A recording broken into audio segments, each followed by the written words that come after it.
जय हिंद दोस्तों। हम लोग दिसंबर सीटेट एग्जाम 2024 के लिए एसएसटी में आज स्टार्ट करने वाले हैं। सामाजिक और राजनीतिक जीवन से जितने भी क्वेश्चन पूछे गए हैं अभी तक सीटेट एग्जाम में, उन सभी क्वेश्चनों को हम लोग देखने वाले हैं। तो चलिए देखते हैं। सबसे पहला चैप्टर है विविधता। पहला चैप्टर है विविधता। इसमें हम लोग चैप्टर वाइज से कवर करने वाले हैं। तो विविधता, इसमें जो कि पहला क्वेश्चन दिया गया है कि निम्नलिखित में से क्या समानता के साथ विविधता का एक उदाहरण होगा। तो समानता के साथ विविधता का इसमें एक उदाहरण कौन सा है? यह है समीर को रंग भरना और महिर को चित्र बनाना पसंद है। तो ऑप्शन नंबर इसका पहला वाला राइट आंसर होगा दोस्तों। फिर उसके बाद आता है, इसके एक्सप्लेनेशन दिया गया है कि समीर को रंग भरना और महिर को चित्र बनाना पसंद है। यह वाक्य समानता के साथ विविधता का एक उदाहरण है, क्योंकि इसमें दोनों विषय वस्तु एक ही हैं। फिर उसके बाद आता है क्वेश्चन नंबर सेकंड है कि जवाहरलाल नेहरू ने निम्नलिखित शब्दों का प्रयोग भारत के किस पहलू का विवरण करने के लिए किया था? विश्वास और प्रथाओं को स्वीकार करने की भावना और विविधता की पहचान और प्रोत्साहन। तो ये अनेकता में एकता। ऑप्शन नंबर इसका पहला वाला राइट आंसर होगा, एकता में अनेकता। फिर उसके बाद आता है, इसके एक्सप्लेनेशन दिया गया है कि जवाहरलाल नेहरू ने अपने शब्दों का प्रयोग भारत में अनेकता में एकता जैसे पहलू का विवरण करने के लिए किया था, जिसमें विश्वास और प्रथाओं को स्वीकार करने की भावना और विविधता की पहचान और प्रोत्साहन शामिल है। अनेकता में एकता भारतीय समाज की महत्वपूर्ण विशेषता है। यह वाक्यांश इस बात का भी सूचक है कि भारत किस प्रकार से विविधतापूर्ण सांस्कृतिक, सामाजिक और जातीय तत्वों को अपनाए हुए आगे निरंतर बढ़ रहा है और यहाँ अपनी पहचान को अक्षुण्ण रखकर विविधता को अंगीकार करने की आज़ादी है। फिर उसके बाद आता है क्वेश्चन नंबर थर्ड है कि एक रूपीय समाज में किस चीज की कमी पाई जाती है? ये विविधता की ऑप्शन नंबर इसका डी वाला राइट आंसर होगा। इसके एक्सप्लेनेशन दिया गया है कि एक रूपीय समाज में विविधता की कमी पाई जाएगी। शैक्षिक उद्देश्य से हम विविधता को विभिन्न भागों में बांट सकते हैं। भौगोलिक तत्व में विविधता, धार्मिक तत्व में विविधता और राजनीतिक तत्व का भाषाई तत्व में विविधता। तो सबसे पहले हम लोग भौगोलिक तत्व में विविधता के बारे में जानते हैं। इसमें भारत में भौगोलिक विविधताएं हैं जो बड़े स्तर पर कई देशों के कई क्षेत्रों में बांट सकते हैं। हिमालय, उत्तरी मैदान, मध्य भारत तथा दक्कन का पठार, पूर्वी एवं पश्चिमी घाटी आदि। फिर उसके बाद आता है धार्मिक तत्व। इसमें दिया गया है कि भारत में बहुत से धार्मिक समुदाय रहते हैं, जिनमें बहुसंख्यक हिंदू तथा अल्पसंख्यक मुस्लिम, सिख, ईसाई आदि।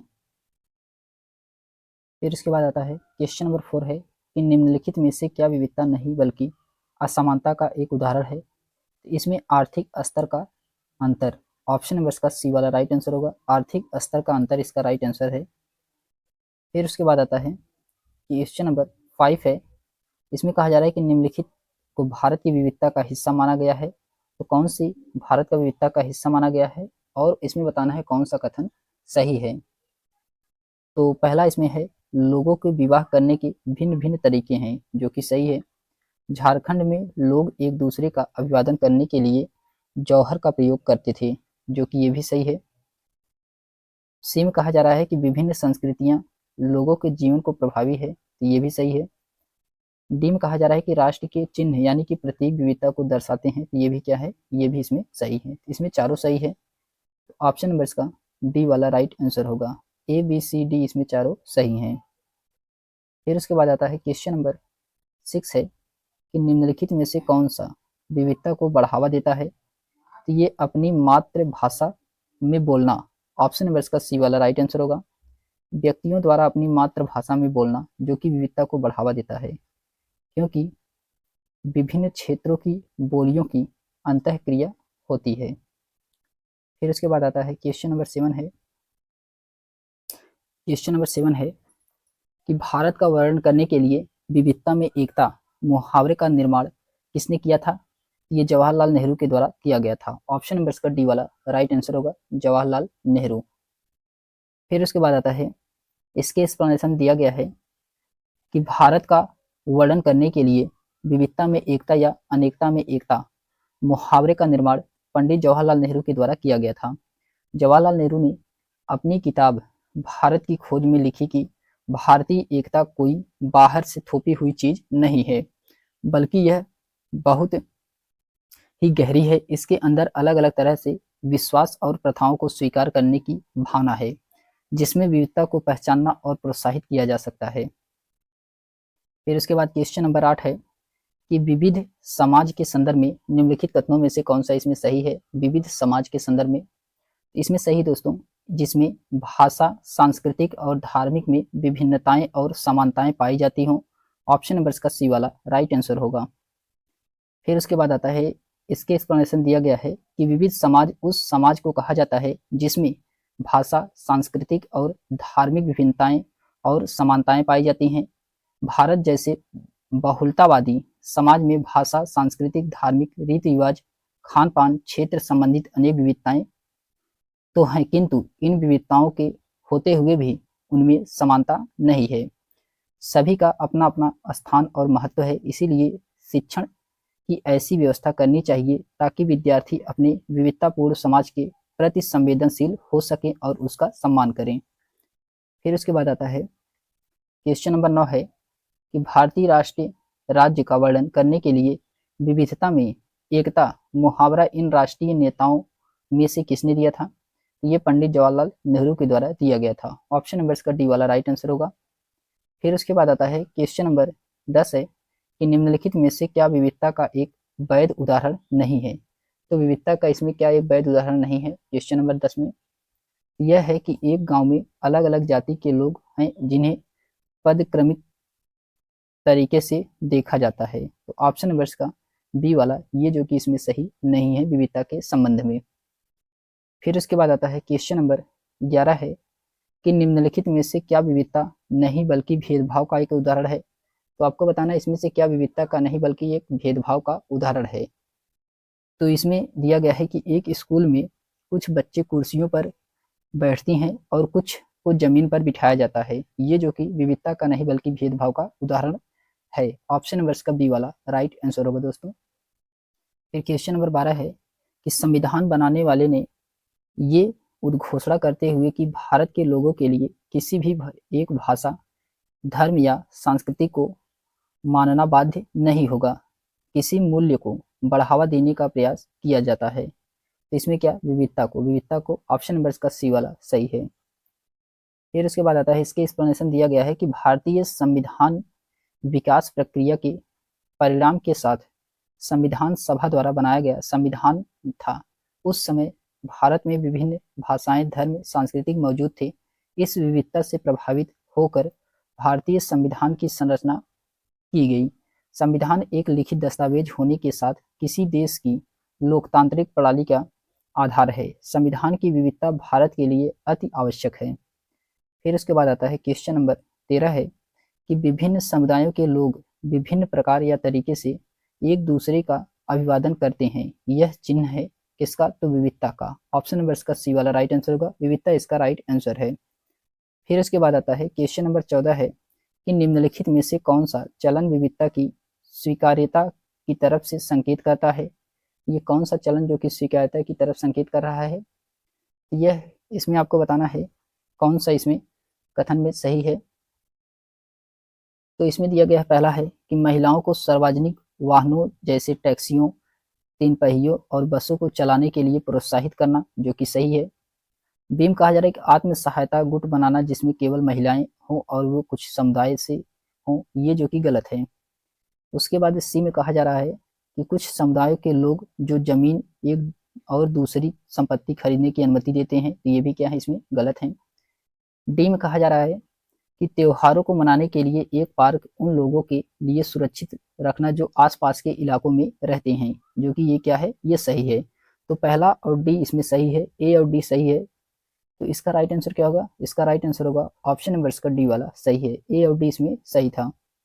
फिर उसके बाद आता है क्वेश्चन नंबर 15 है कि निम्नलिखित कथनों को पढ़िए और इसमें आपको सही उत्तर का चयन करना है, कौन सा उत्तर इसमें सही है। तो पहला कहा जा रहा है कथन ए में कि भारत में यथेष्ट यानी कि बहुत सामाजिक सांस्कृतिक विविधता है, जो कि पहला वाला क्या है, सही है पहला। बी में कहा जा रहा है कि विविधता अनिवार्य रूप से समान अवसर की ओर प्रेरित करती है, ये जो कि गलत है। तो इसमें ए कथन सही है, बी कथन क्या है, गलत है। तो इसका राइट आंसर क्या होगा, ऑप्शन नंबर इसका सी वाला सही है। ए सही है लेकिन बी क्या है, गलत है। फिर उसके बाद आता है, इसके एक्सप्लेनेशन दिया गया है कि भारत एक महान सांस्कृतिक विविधता वाला राष्ट्र है। यहाँ हमारा तात्पर्य यह होता है कि यहाँ अनेक प्रकार के सामाजिक समूह एवं समुदाय निवास करते हैं, जो विभिन्न समुदाय, भाषा, धर्म, पंथ और जाति के होते हुए भी एक साथ रहते हैं। फिर क्वेश्चन नंबर 16 है कि विविधता के संदर्भ में इन वक्तव्यों पर विचार करें, कौन सा इसमें विकल्प सही है। विविधता के संदर्भ बताना है कौन सा विकल्प सही है। तो पहला दिया गया है कि विविधता भारत की शक्ति का एक स्रोत है, जो कि सही है। बी में कहा जा रहा है भारत की विविधता में एकता है, ये भी सही है।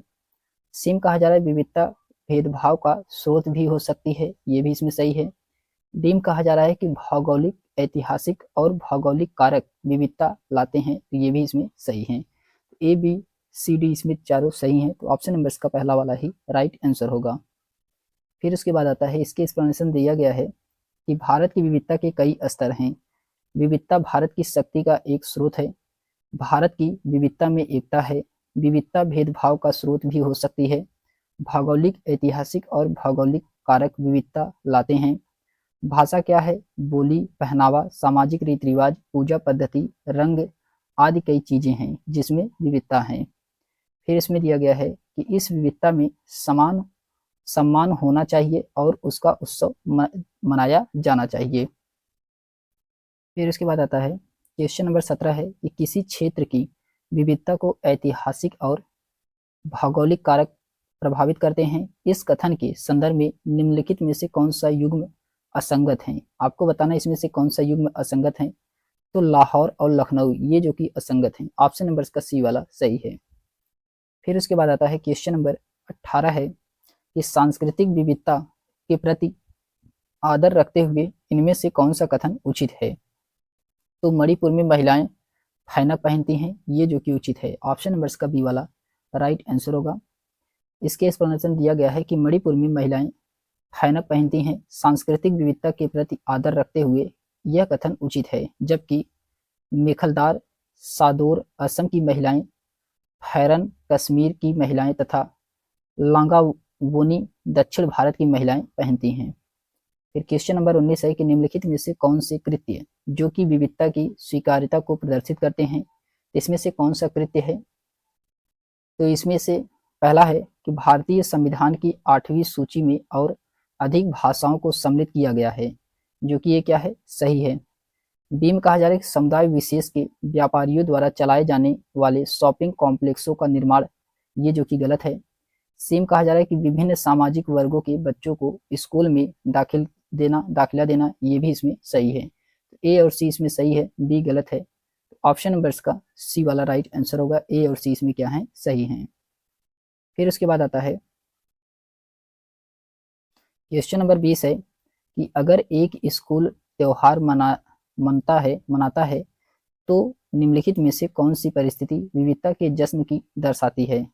यह मध्य प्रदेश के स्कूल में ओणम, ऑप्शन नंबर का बी वाला राइट आंसर होगा। अगर एक स्कूल त्योहार मनाता है तो निम्नलिखित में से कौन सी परिस्थिति विविधता की जश्न दर्शाती है। ए मध्य प्रदेश के स्कूल में ओणम, ये जो कि क्या है, दर्शा रही है। इसके एक्सप्लेनेशन दिया गया है कि मध्य प्रदेश की स्कूल में ओणम त्योहार मनाना विविधता के जश्न को दर्शाती है। केरल में महाबलिम नामक एक असुर राजा के आदर में लोगों ने ओणम पर्व मनाते हैं।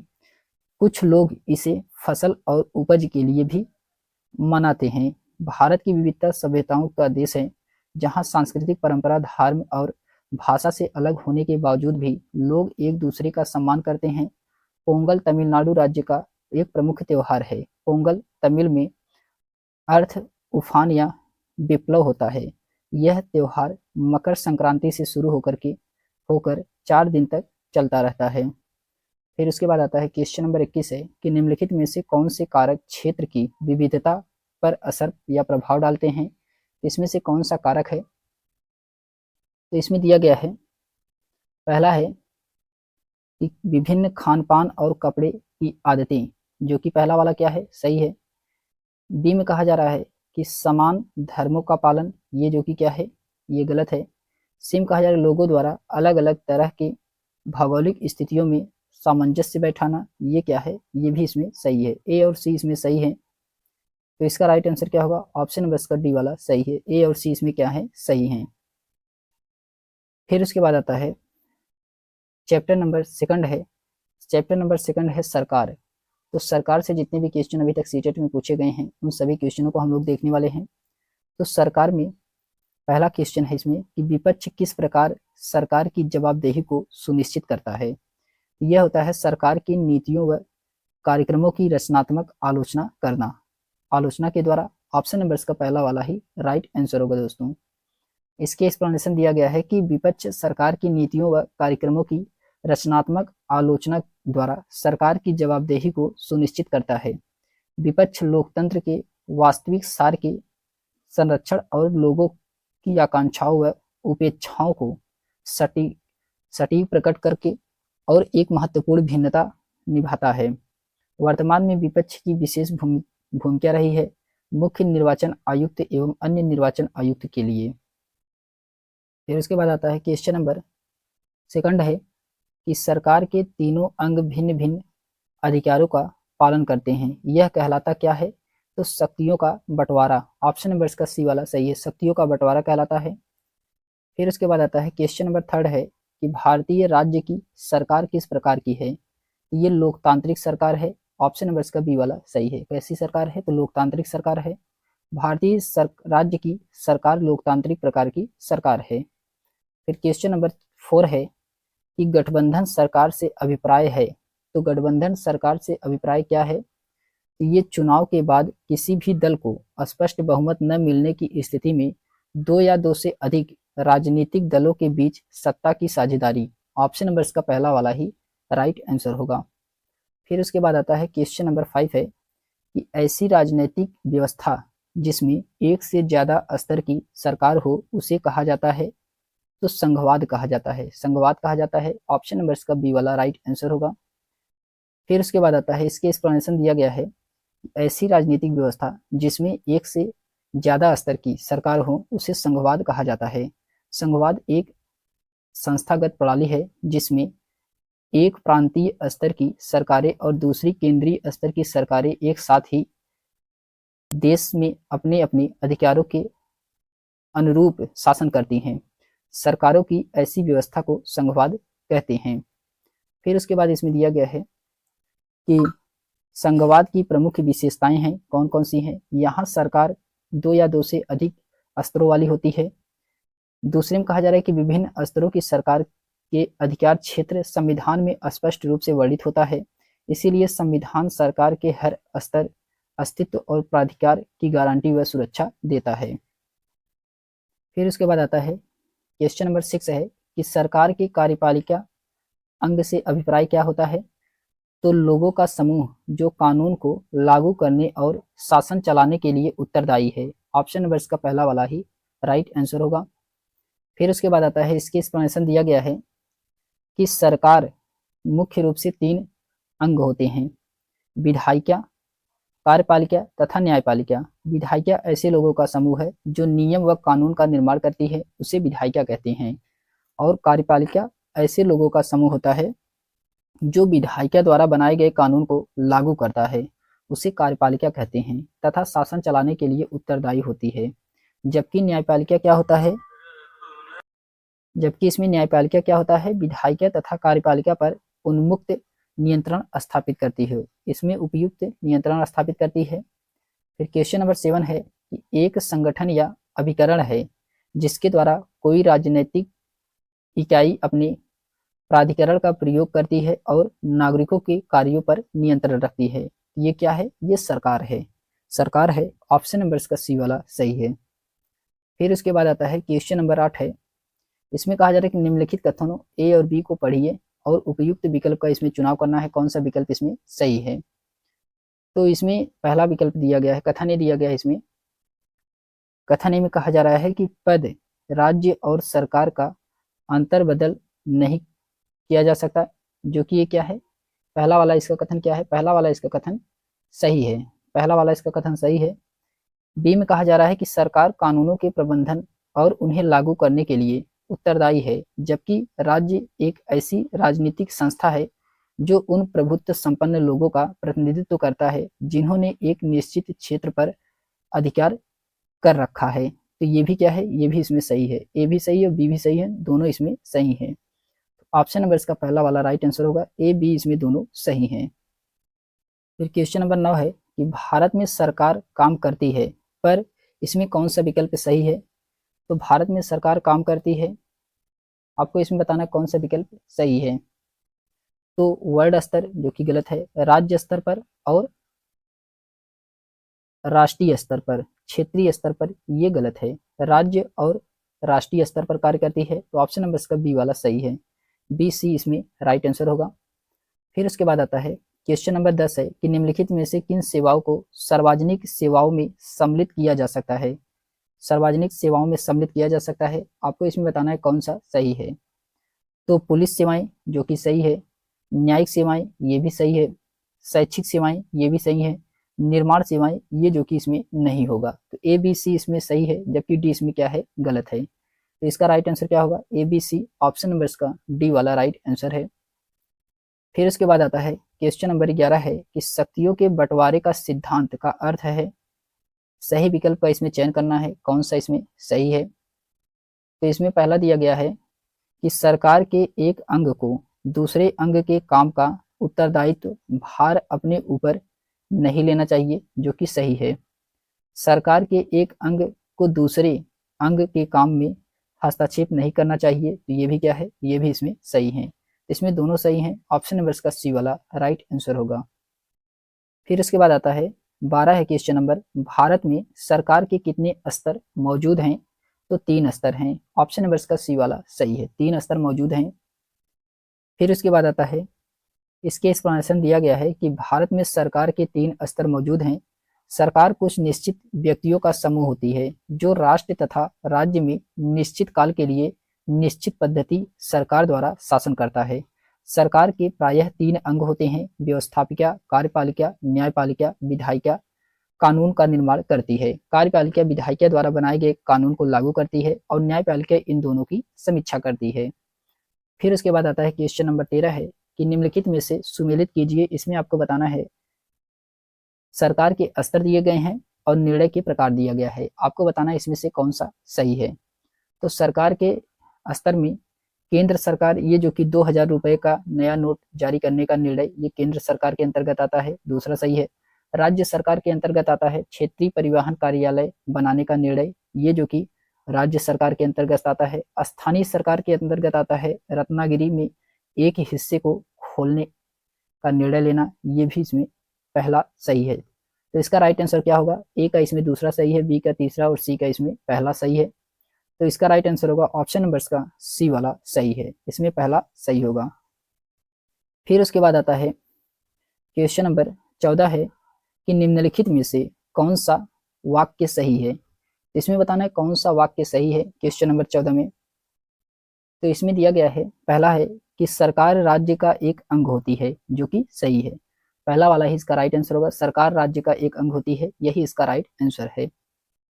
फिर क्वेश्चन नंबर 15 है कि दिए गए कथनों ए और आर को पढ़ें और सही विकल्प का इसमें चयन करना है, कौन सा विकल्प इसमें सही है। पहला अभिकथन में कहा जा रहा है कि सरकार अपने नागरिकों से कर के रूप में धन एकत्रित करती है, जो कि सही है। कारण आर में कहा जा रहा है कि सरकार विशेष रूप से गरीबों के लिए कुछ सेवाएं प्रदान करती हैं जिन्हें वे बाजार से खुद खरीद नहीं सकते, जैसे स्वास्थ्य देखभाल, ये भी इसमें सही है। अभिकथन ए भी सही है और कारण आर भी सही है, ऑप्शन नंबर इसका ए वाला राइट आंसर होगा, इसमें दोनों सही हैं। फिर उसके बाद आता है क्वेश्चन नंबर 16 है कि सरकार की एक ऐसी व्यवस्था जिसमें अधिकारों यानी कि शक्तियों को केंद्रीय प्राधिकरण और विभिन्न संगठक यानी कि इकाइयों के बीच विभाजित किया जाता है, उसे क्या कहते हैं। तो उसे कहा जाता है संघीय राज्य, ऑप्शन नंबर इसका बी वाला राइट आंसर होगा, संघीय राज्य कहा जाता है।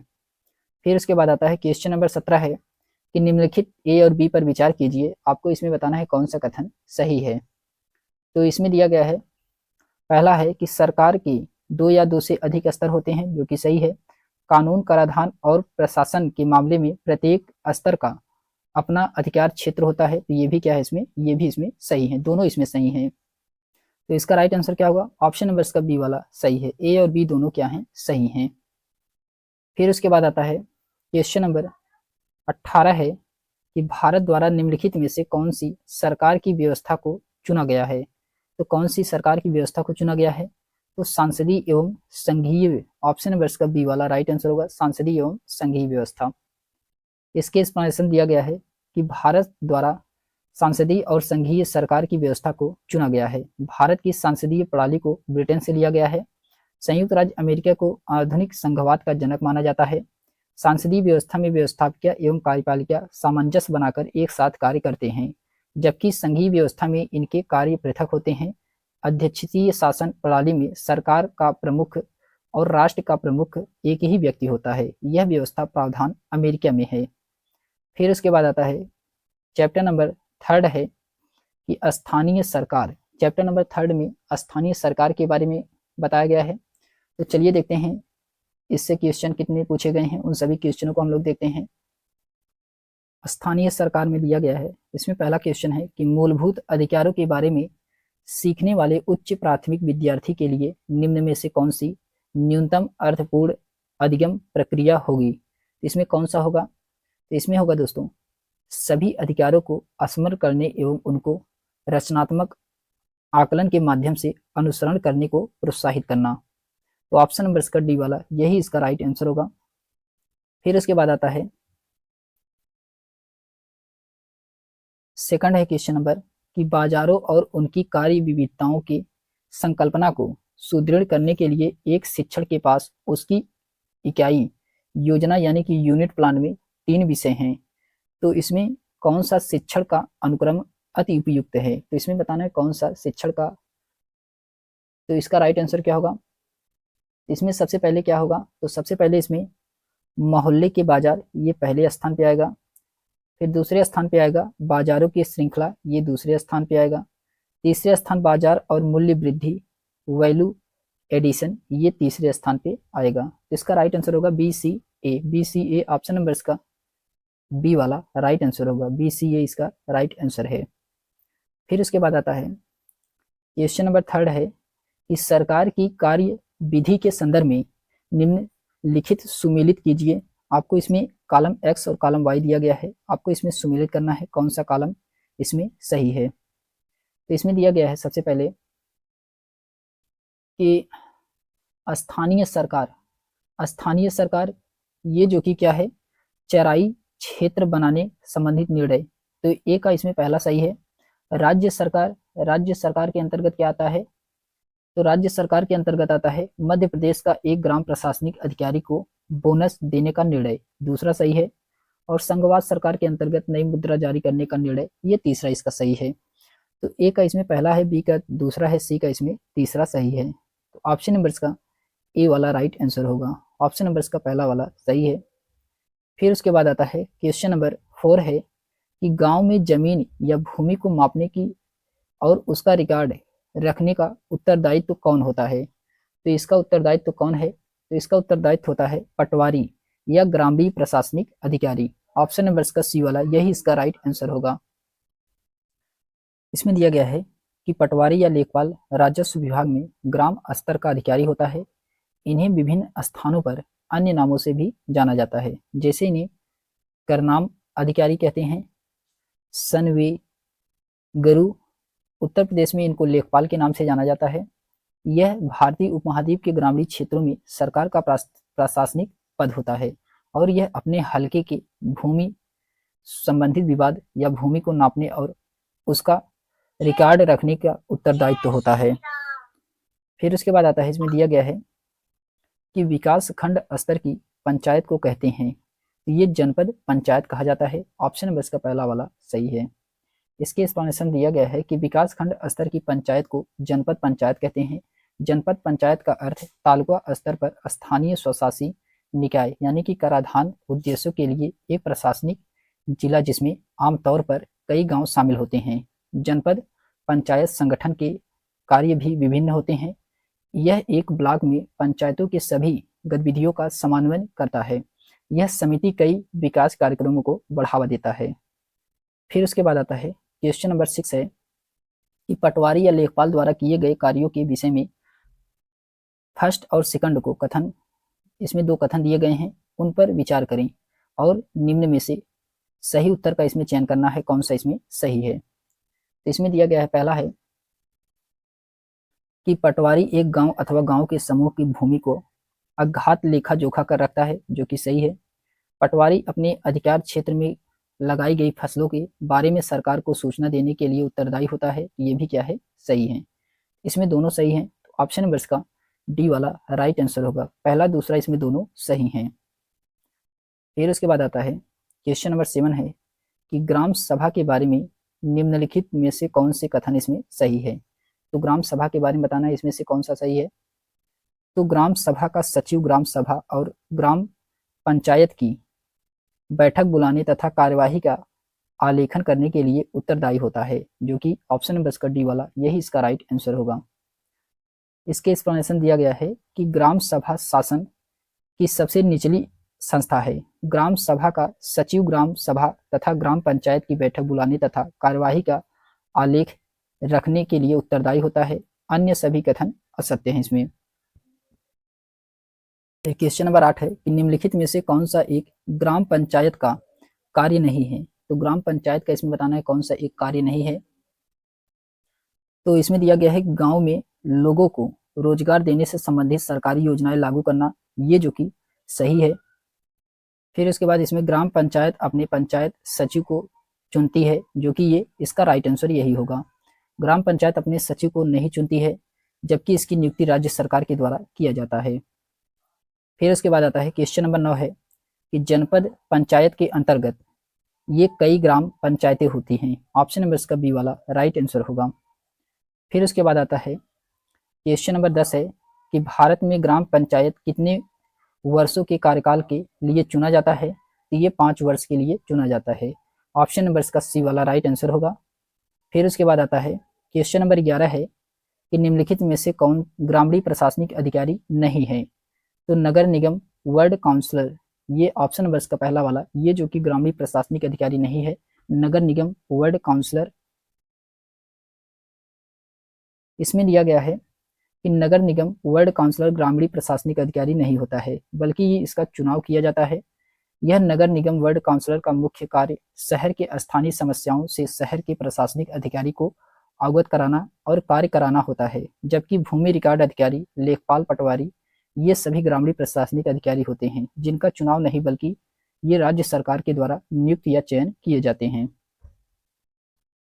फिर उसके बाद आता है क्वेश्चन नंबर 12 है कि निम्नलिखित में से कौन ग्राम पंचायत में चुनकर आते हैं और कार्य संभालते हैं।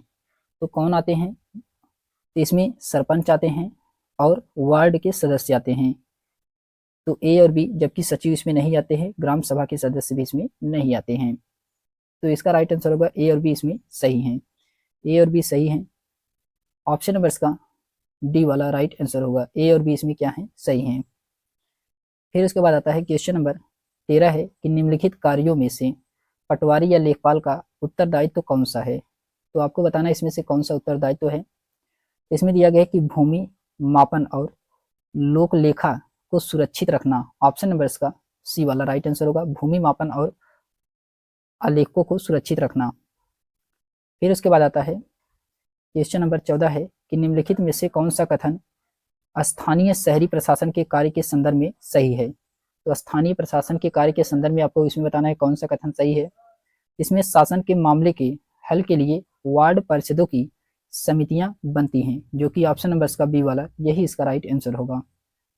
फिर इसके बाद आता है क्वेश्चन नंबर 15 है कि भारत में पंचायती राज प्रणाली के संबंध में निम्नलिखित में से कौन सा कथन इसमें सही है। इसमें संवैधानिक दिशा निर्देशों के अंतर्गत देश के प्रत्येक राज्य में पंचायतों के संबंध में अपने कानून होते हैं। तो ऑप्शन नंबर इसका पहला वाला ही इसका राइट आंसर होगा।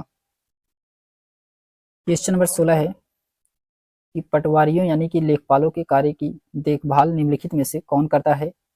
ये तहसीलदार करता है, तहसीलदार करता है। ऑप्शन नंबर इसका सी वाला सही है। फिर उसके बाद आता है क्वेश्चन नंबर 17 है कि जनपद पंचायत के कार्य के विषय में निम्नलिखित दो कथन ए और बी पर विचार कीजिए और इसमें बताना है कौन सा सही है। तो इसमें दिया गया है, पहला है कि जनपद पंचायत जिला स्तर पर विकास योजना निर्धारित करती है, जो कि पहला वाला क्या है, गलत है। बी में कहा जा रहा है जनपद पंचायत ग्राम पंचायतों के मध्य धन वितरण नियमित करने में जिला परिषद की सहायता करती है, ये सही है। ए इसमें गलत है, बी इसमें सही है। ऑप्शन नंबर इसका सी वाला सही है। ए इसमें क्या है, गलत है, बी सही है। फिर उसके बाद आता है क्वेश्चन नंबर 18 है कि नगर निगम के चुनाव के उद्देश्य से गठित किए गए क्षेत्रीय निर्वाचन क्षेत्र को रूप में जाना जाता है। ये वर्ड खंड के रूप में जाना जाता है। ऑप्शन नंबर इसका बी वाला राइट आंसर होगा। फिर उसके बाद आता है क्वेश्चन नंबर 19 है कि निम्नलिखित में से कौन सा पंचायत की आमदनी का स्रोत नहीं है? तो पंचायत सचिव की निजी संपत्ति पर किराया, ऑप्शन नंबर इसका डी वाला यही इसका राइट आंसर होगा। फिर उसके बाद इसकी एक्सप्लेनेशन दिया गया है कि पंचायत सचिव की निजी संपत्ति पर किराया पंचायत की आमदनी का स्रोत नहीं है। भारतीय संविधान के 73वें संविधान संशोधन अधिनियम 1992 के तहत पंचायत का गठन किया गया था। फिर उसके बाद आता है क्वेश्चन नंबर 20 है कि कौन सरपंच की तरह कार्य करता है? ये अन्य वार्ड सदस्यों द्वारा चयनित यानी कि चुना गया एक वार्ड सदस्य, ऑप्शन नंबर इसका सी वाला राइट आंसर होगा। फिर उसके बाद आता है क्वेश्चन नंबर 21 है कि निम्नलिखित में से कौन से कथन सही हैं? तो आपको बताना है इसमें से कौन सा कथन सही है क्वेश्चन नंबर 21 में। तो इसमें दिया गया पहला है कि पंच को पंचायत क्षेत्र के वार्ड सदस्य के नाम से भी जाना जाता है, जो कि सही है, पहला वाला इसका सही है। बीम कहा जा रहा है ग्राम सभा के सभी सदस्य मिलकर पंचायत मुखिया को चुनते हैं, जो कि सही है। सिम कहा जा रहा है ग्राम सभा एक पंचायत के क्षेत्र में रहने वाले सभी वयस्कों का सभा होती है, ये भी क्या है, ये भी इसमें सही है। इसमें तीनों सही हैं, ऑप्शन नंबर इसका डी वाला राइट आंसर होगा। ए बी सी इसमें तीनों सही हैं। फिर इसके बाद आता है क्वेश्चन नंबर 22 है कि कई जिलों के विभिन्न तालुकों में भूमि के मामलों का निपटारा किसके द्वारा किया जाता है? ये तहसीलदार के द्वारा किया जाता है, तहसीलदार के द्वारा, ऑप्शन नंबर इसका बी वाला राइट आंसर होगा।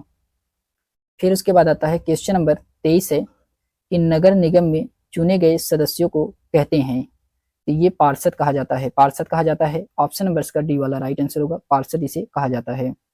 इसके एक्सप्लेनेशन दिया गया है कि नगर निगम में चुने गए सदस्यों को पार्षद कहते हैं। 74वें संविधान संशोधन के अंतर्गत पंचायती राज व्यवस्था के माध्यम से पार्षद का पद मुख्य रूप से स्थानीय शहर शासन के अंतर्गत आता है। इसका चुनाव जनता द्वारा किया जाता है। इसके अंतर्गत नगर निगम, नगर पालिका तथा नगर पंचायत की व्यवस्था की गई है। पार्षद का चुनाव मुख्य रूप से उस क्षेत्र की जनता प्रत्यक्ष द्वारा मतदान करती है। फिर उसके बाद आता है क्वेश्चन नंबर 24 है कि किसी गांव में भूमि को मापने, लेखा जोखा रखने और उसका रिकॉर्ड रखने के लिए कौन उत्तरदायी होता है? तो ये पटवारी या लेखपाल होते हैं, पटवारी या लेखपाल, ऑप्शन नंबर इसका बी वाला राइट आंसर होगा। फिर उसके बाद आता है क्वेश्चन नंबर 25 है कि निम्नलिखित में से कौन सा कथन भारत में नगर प्रशासन के संबंध में सही नहीं है? तो इसमें कौन सा कथन सही नहीं है? बड़े शहरों में नगर पालिकाएं होती हैं, ये जो कि इसमें सही नहीं है, ऑप्शन नंबर इसका बी वाला यही इसका राइट आंसर होगा। इसमें दिया गया है कि बड़े शहरों में नगर पालिकाएं नहीं बल्कि नगर निगम होता है, जो कि भारत में नगर प्रशासन के संबंध में सही नहीं है, बल्कि नगर निगम शहरों में स्कूलें एवं अस्पताल को प्रबंध कराते हैं। नगर निगम संपत्ति कर की उगाही करते हैं और नगर निगम पार्षद एक चुना हुआ सदस्य होता है। भारत में नगर निगम 10 लाख से अधिक लोगों की आबादी वाले किसी भी महानगर या शहर के विकास के लिए जिम्मेदार एक शहरी स्थानीय निकाय है, जो राज्यों में नगर निगमों की स्थापना राज्य विधानसभाओं के अधिनियमों द्वारा तथा केंद्र प्रशासित क्षेत्रों या सांसद के अधिनियमों के माध्यम से की जाती है। नोट में कहा जा रहा है कि नगर निगम संशोधन विधेयक 2022 जल्द ही संसद में पेश किया जाएगा। इसके उद्देश्य नगर निगम के विभाजन के 10 साल बाद की राजधानी दिल्ली में 3 दक्षिण, उत्तर और पूर्व नगर निगम का विलय करना होगा। फिर इसके बाद क्वेश्चन नंबर 26 है क्वेश्चन नंबर 26 में कहा जा रहा है कि ग्रामीण प्रशासनिक व्यवस्था में एक लेखपाल का क्या अर्थ है। तो लेखपाल का अर्थ होता है जमीन को मापने और उसका रिकॉर्ड रखना। ऑप्शन नंबर इसका पहला वाला ही राइट आंसर होगा। फिर उसके बाद आता है क्वेश्चन नंबर 27 है कि पंचायती राज व्यवस्था में ग्राम पंचायत के कार्य को स्वीकृति दी गई है। स्वीकृति दी जाती है ग्राम सभा द्वारा। ऑप्शन नंबर इसका डी वाला राइट आंसर होगा, ग्राम सभा द्वारा। फिर उसके बाद आता है क्वेश्चन नंबर 28 है कि निम्नलिखित को सुमेलित कीजिए तथा सही विकल्प का इसमें चयन करना है, कौन सा इसमें सही है। तो इसमें दिया गया है, पहला इसमें दिया गया है कि जिला परिषद, पहला जिला परिषद दिया गया है। जिला परिषद में क्या होता है, तो इसमें होता है जिलाधीश होते हैं। जिला परिषद में क्या होते हैं, जिलाधीश होते हैं। चौथा सही है। ग्राम सभा, ग्राम सभा में क्या होता है, तो ग्राम सभा में गांव होते हैं। वार्ड समिति, वार्ड समिति में नगर पालिकाएं होती हैं। नगर निगम महापौर होता है। तो इसका राइट आंसर क्या होगा, ए का चौथा सही है, बी का इसमें पहला सही है, सी का तीसरा सही है, डी का इसमें दूसरा सही है। ऑप्शन नंबर इसका ए वाला राइट आंसर होगा। फिर उसके बाद आता है क्वेश्चन नंबर 29 है कि निम्नलिखित में से क्या पंचायती राज्य में संबंधित, आपको इसमें सही विकल्प का चयन करना है पंचायती राज्य से संबंधित। तो इसमें दिया गया है, पहला है ग्राम सभा जो कि सही है। विधानसभा ये क्या है, गलत है, विधानसभा नहीं होगा। पंचायत समिति और जिला परिषद ये तीनों होंगे। ग्राम सभा, पंचायत समिति और जिला परिषद इसका राइट आंसर होगा। ऑप्शन नंबर इसका सी वाला सही है। ए, सी और डी इसका क्या होगा, राइट आंसर होगा। इसके एक्सप्लेनेशन दिया गया है कि ग्राम सभा, पंचायत समिति और जिला परिषद पंचायती राज्य से संबंधित है। भारत में पंचायती राज्य शब्द का अभिप्राय ग्रामीण स्थानीय स्वशासन पद्धति से है। यह भारत के सभी राज्यों में जमीनी स्तर पर लोकतंत्र के निर्माण हेतु राज्य विधानसभाओं द्वारा स्थापित किया गया है। राजस्थान देश का पहला राज्य है जहां पंचायती राज की स्थापना हुई है। इस योजना का उद्देश्य उद्घाटन 2 अक्टूबर 1959 को राजस्थान के नागौर जिले में तत्कालीन प्रधानमंत्री जवाहरलाल नेहरू के द्वारा किया गया था। 1992 में 73वें संविधान संशोधन और 74वें संविधान संशोधन को संसद ने पारित किया था, जबकि इसमें संविधान संशोधन का 73वां जो कि पंचायती राज व्यवस्था को संवैधानिक दर्जा देने से संबंधित है, और 74वां संविधान संशोधन ये शहरी स्थानीय यानी कि नगर पालिका निकाय से जुड़ा हुआ है। सन 1993 में 73वां संविधान संशोधन और 74वां संविधान संशोधन लागू किया गया था। एसएसटी को पढ़ रहे हैं। आज हम लोग चैप्टर नंबर 3 स्थानीय सरकार के बारे में पढ़ने वाले हैं, जो कि यह सभी सीटेट के क्वेश्चन हैं। तो चलिए हम लोग देखते हैं। इसमें पहला क्वेश्चन है कि मूलभूत अधिकारों के बारे में सीखने वाले उच्च प्राथमिक विद्यार्थी के लिए निम्नलिखित में से कौन सी न्यूनतम अर्थपूर्ण अधिगम प्रक्रिया होगी। तो अर्थपूर्ण अधिगम प्रक्रिया इसमें से कौन सी होगी, तो इसमें इसका राइट आंसर होगा दोस्तों, सभी अधिकारों को स्मरण करने एवं उनको रचनात्मक आंकलन के माध्यम से अनुसरण करने को प्रोत्साहित करना, ये जो कि इसका राइट आंसर होगा। ऑप्शन नंबर इसका डी वाला सही है। इसके एक्सप्लेनेशन दिया गया है दोस्तों कि मूलभूत अधिकारों के बारे में सीखने वाले उच्च प्राथमिक विद्यार्थी के लिए सभी अधिकारों को स्मरण करने एवं उनके रचनात्मक आकलन के माध्यम से अनुसरण करने को प्रोत्साहित करना न्यूनतम अर्थपूर्ण अधिगम प्रक्रिया होगी।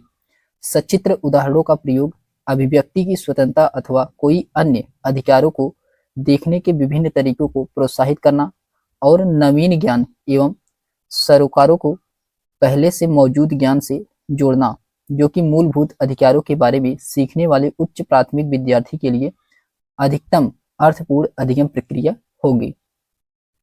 फिर उसके बाद आता है क्वेश्चन नंबर सेकंड है दोस्तों।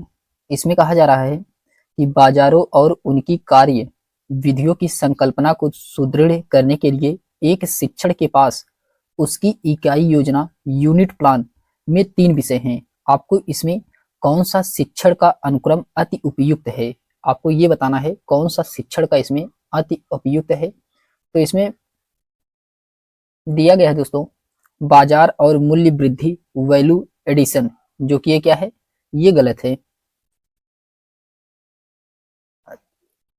इसमें आपको अनुक्रमित बताना है, अनुक्रम में अति उपयुक्त बताना है। सबसे पहले कौन सा आएगा?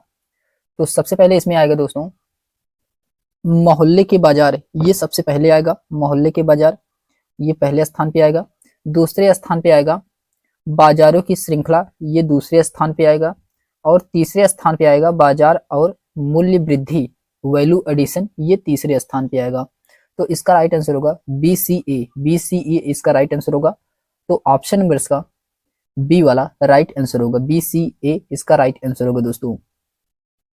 इसके एक्सप्लेनेशन दिया गया है कि बाजारों और उनकी कार्य विधियों की संकल्पना को सुदृढ़ करने के लिए एक शिक्षक के पास उसकी कई योजना यानी कि यूनिट प्लान में 3 विषय निम्न हैं। इसका शिक्षण अनुक्रम निम्न है। पहले आता है मोहल्ले के बाजार, फिर उसके बाद बाजारों की श्रृंखला, फिर उसके बाद बाजार और मूल्य वृद्धि आता है।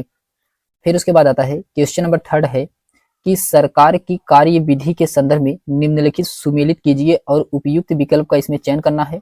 आपको कॉलम X और कॉलम Y दिया गया है। आपको बताना है इसमें से कौन सा सही है, सही सुमेलित है, इसको बताना है।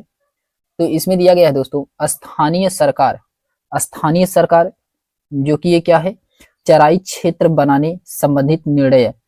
तो इसका ए का इसमें पहला सही है। राज्य सरकार, राज्य सरकार के अंतर्गत मध्य प्रदेश में एक ग्राम प्रशासनिक अधिकारी को बोनस देने का निर्णय, ये जो कि राज्य सरकार के अंतर्गत आता है। फिर उसके बाद संघ सरकार यानी कि केंद्र सरकार के अंतर्गत नई मुद्रा जारी करने का निर्णय, ये केंद्र सरकार के द्वारा लिया जाता है। तो इसका राइट आंसर होगा ए का पहला सही है, बी का दूसरा सही है, सी का इसमें तीसरा सही है दोस्तों। तो इसका राइट आंसर होगा ऑप्शन नंबर का ए वाला राइट आंसर होगा। ए का पहला, बी का दूसरा, सी का तीसरा इसका राइट आंसर होगा। फिर उसके बाद आता है क्वेश्चन नंबर 4 है कि गांव में जमीन या भूमि को मापने और उसका रिकॉर्ड रखने का उत्तरदायित्व तो कौन होता है? तो उसका उत्तरदायित्व इसमें आपको बताना है कौन होता है। तो पटवारी या ग्रामीण प्रशासनिक अधिकारी होता है। ऑप्शन नंबर इसका सी वाला राइट आंसर होगा। फिर उसके बाद आता है इसके एक्सप्लेनेशन दिया गया है दोस्तों। पटवारी को हम लोग लेखपाल के नाम से भी जानते हैं। तो पटवारी या लेखपाल जो कि ये राजस्व विभाग में ग्राम स्तर का अधिकारी होता है। इन्हें विभिन्न स्थानों पर अन्य नामों से जाना जाता है, जैसे करनाम अधिकारी, सनवोगुरु लेखपाल जो कि उत्तर प्रदेश में जाने जाते हैं लेखपाल के नाम से। यह भारतीय उपमहाद्वीप के ग्रामीण क्षेत्रों में सरकार का प्रशासनिक पद होता है। ये अपने हलके के भूमि संबंधित विवाद, भूमि को मापने और उसका रिकॉर्ड रखने का उत्तरदायित्व इन्हीं पटवारी या लेखपाल के पास होता है। फिर उसके बाद आता है क्वेश्चन नंबर 5 है दोस्तों कि विकास खंड स्तर की पंचायत को क्या कहा जाता है? तो जनपद पंचायत, जनपद पंचायत कहा जाता है। ऑप्शन नंबर इसका पहला वाला राइट आंसर होगा। फिर उसके बाद आता है क्वेश्चन नंबर 6 है कि पटवारी या लेखपाल द्वारा किए गए कार्यों के विषय में फर्स्ट और सेकंड 2 कथन दिए गए हैं, उन पर विचार कीजिए और निम्नलिखित में से बताइए कौन सा इसमें उत्तर सही है। आपको इसमें बताना है कौन सा सही है क्वेश्चन नंबर सेकंड में। तो पहला दिया गया है इसमें दोस्तों, पहला दिया गया है कि पटवारी एक गांव अथवा गांव के समूह की भूमि का आधातन लेखा जोखा रखता है, जो कि ये क्या है, सही है। सेकंड में कहा जा रहा है कि पटवारी अपने अधिकार क्षेत्र में लाई गई फसलों के बारे में सरकार को सूचना देने के लिए उत्तरदायी होता है। ये भी क्या है, ये भी सही। इसमें दोनों इसमें कथन क्या है, सही है। तो इसका राइट आंसर क्या होगा? ऑप्शन नंबर इसका डी वाला राइट आंसर होगा। पहला दूसरा दोनों इसमें क्या है, सही है। फिर उसके बाद आता है क्वेश्चन नंबर 7 है कि ग्राम सभा के बारे में निम्नलिखित कथनों में से कौन सा कथन सही है? तो ग्राम सभा के बारे में बताना है आपको, इसमें से कौन सा कथन सही है। तो ग्राम सभा के बारे में, ग्राम सभा का सचिव ग्राम सभा और ग्राम पंचायत की बैठक बुलाने तथा कार्यवाही का आलेख रखने के लिए उत्तरदायित्व होता है। तो ऑप्शन नंबर इसका डी वाला यही इसका राइट आंसर होगा। इसके एक्सप्लेनेशन दिया गया है दोस्तों कि ग्राम सभा शासन की सबसे निचली संस्था है। ग्राम सभा का सचिव ग्राम सभा तथा ग्राम पंचायत की बैठक बुलाने तथा कार्यवाही का आलेखन रखने के लिए उत्तरदायी है। अन्य सभी कथन क्या है, असत्य हैं। इसमें क्वेश्चन नंबर 8 है कि निम्नलिखित में से कौन सा एक ग्राम पंचायत का कार्य नहीं है? तो आपको बताना है इसमें से कौन सा एक ग्राम पंचायत का कार्य नहीं है। तो पहला दिया गया है कि गांव के लोगों को रोजगार देने संबंधित सरकारी योजनाएं लागू करना, ये जो कि ग्राम पंचायत का कार्य होता है। ऑप्शन नंबर इसका पहला वाला सही है। तो आपको इसमें बताना है कौन सा इसमें नहीं है, ये वाला सही है। फिर उसके बाद आता है दोस्तों सेकंड वाले में कहा जा रहा है कि ग्राम पंचायत अपने पंचायत सचिव को चुनती है, जो कि ये क्या है, ये गलत है। ऑप्शन नंबर इसका बी वाला यही इसका राइट आंसर होगा। उसमें पूछा गया था कौन सा इसमें नहीं है, तो ऑप्शन नंबर इसका बी वाला यही इसका क्या होगा, राइट आंसर होगा। फिर उसके बाद आता है क्वेश्चन नंबर 9 है दोस्तों कि जनपद पंचायत के अंतर्गत क्या होता है, तो कई ग्राम पंचायतें होती है। ऑप्शन नंबर इसका बी वाला राइट आंसर होगा, कई ग्राम पंचायतें होती हैं। जनपद पंचायत या जिला पंचायत पंचायती राज व्यवस्था की शीर्षस्थ संस्था होती है। इसके अंतर्गत कई ग्राम पंचायतें होती हैं, जो कि जिला पंचायत, ग्राम पंचायत तथा राज्य के बीच एक कड़ी या मध्यस्थता होती है।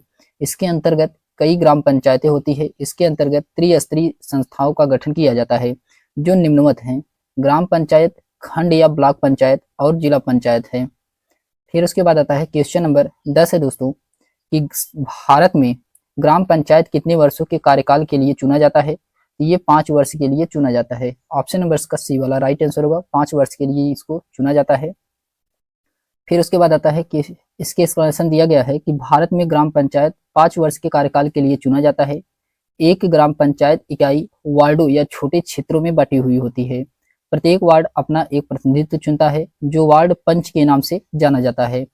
इसके साथ पंचायत क्षेत्र के लोग मिल करके सरपंच को चुनते हैं, जो पंचायत का मुखिया होता है।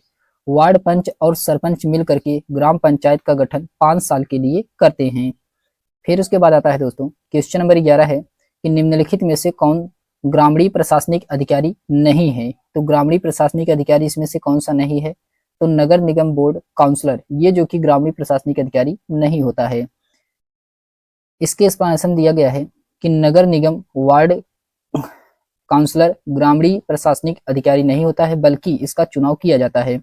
नगर निगम वार्ड काउंसलर का मुख्य कार्य शहर के स्थानीय समस्याओं को शहर के प्रशासनिक अधिकारी को अवगत कराना और कार्य कराना होता है, जबकि भूमि का रिकॉर्ड अधिकारी, लेखपाल, पटवारी, ये सभी ग्रामीण प्रशासनिक अधिकारी होते हैं, जिनका चुनाव नहीं किया जाता है, बल्कि ये राज्य सरकार के द्वारा नियुक्त या चयन किए जाते हैं।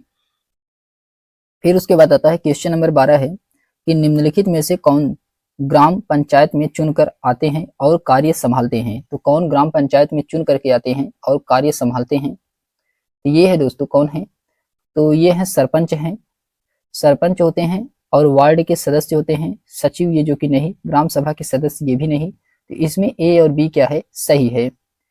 फिर उसके बाद आता है ऑप्शन नंबर इसका डी वाला सही है, ए और बी सही है इसका। फिर उसके बाद आता है क्वेश्चन नंबर 13 है कि निम्नलिखित कार्यों में से पटवारी या लेखपाल का उत्तरदायित्व कौन सा होता है, तो ये शिकायतों की जांच पड़ताल के द्वारा भूमि संबंधित विवादों को रोकना। ऑप्शन नंबर इसका बी वाला यही इसका राइट आंसर होगा दोस्तों। फिर उसके बाद आता है क्वेश्चन नंबर 14 है कि निम्नलिखित कथनों में से कौन सा कथन स्थानीय शहरी प्रशासन के कार्य के संदर्भ में सही है, तो आपको बताना इसमें से कौन सा सही है। तो इसमें पहला दिया गया है, तो इसका राइट आंसर क्या होगा दोस्तों, तो शासन के मामले के हल के लिए वार्ड परिषदों की समितियां बनती हैं। ऑप्शन नंबर इसका बी वाला यही इसका राइट आंसर होगा।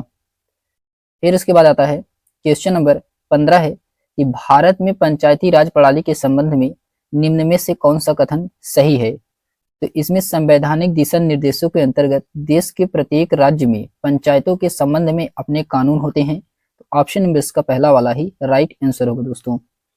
फिर उसके बाद आता है क्वेश्चन नंबर 16 है कि पटवारियों या लेखपालों के कार्य की देखभाल निम्नलिखित में से कौन करता है, ये तहसीलदार के द्वारा किया जाता है। ऑप्शन नंबर इसका सी वाला सही है, एसडीएम या तहसीलदार के द्वारा किया जाता है।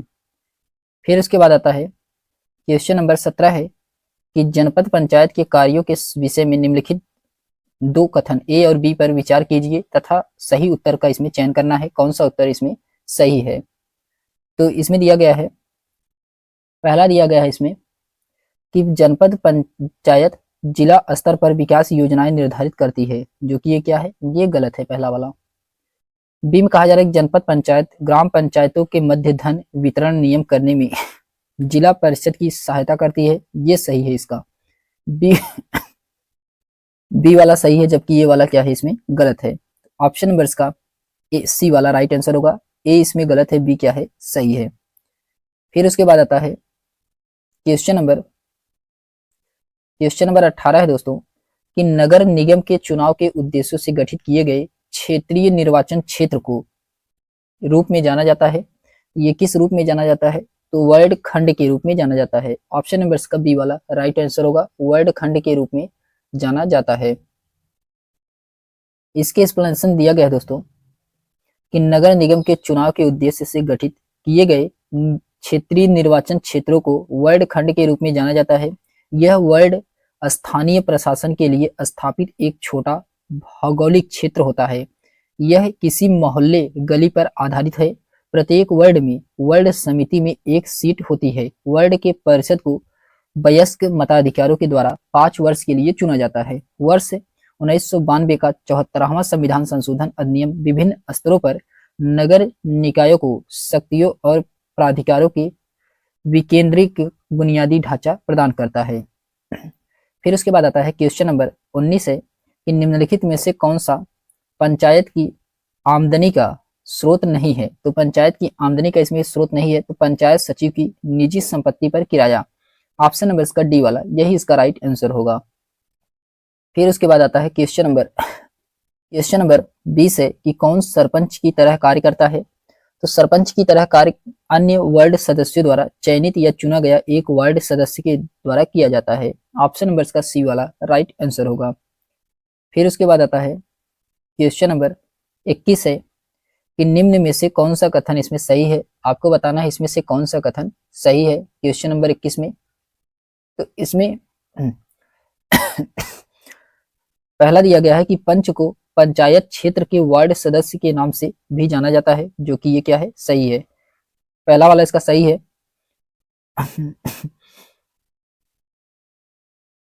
बी में कहा जा रहा है ग्राम सभा के सभी सदस्य मिलकर पंचायत मुखिया को चुनते हैं, जो कि ये क्या है ये भी सही है। ग्राम सभा एक पंचायत क्षेत्र में रहने वाले सभी वयस्कों की सभा होती है, ये भी क्या है ये भी इसमें सही है। इसमें तीनों सही है, तो ऑप्शन नंबर इसका डी वाला राइट आंसर होगा। ए बी सी इसमें सभी क्या है सही है। फिर उसके बाद आता है इसके एक्सप्लेनेशन दिया गया है, कि ग्राम सभा में पंच को पंचायत क्षेत्र के वार्ड सदस्य के नाम से भी जाना जाता है। ग्राम सभा के सभी सदस्य मिलकर पंचायत मुखिया चुनते हैं, और ग्राम सभा एक पंचायत क्षेत्र में रहने वाले सभी वयस्कों की सभा होती है।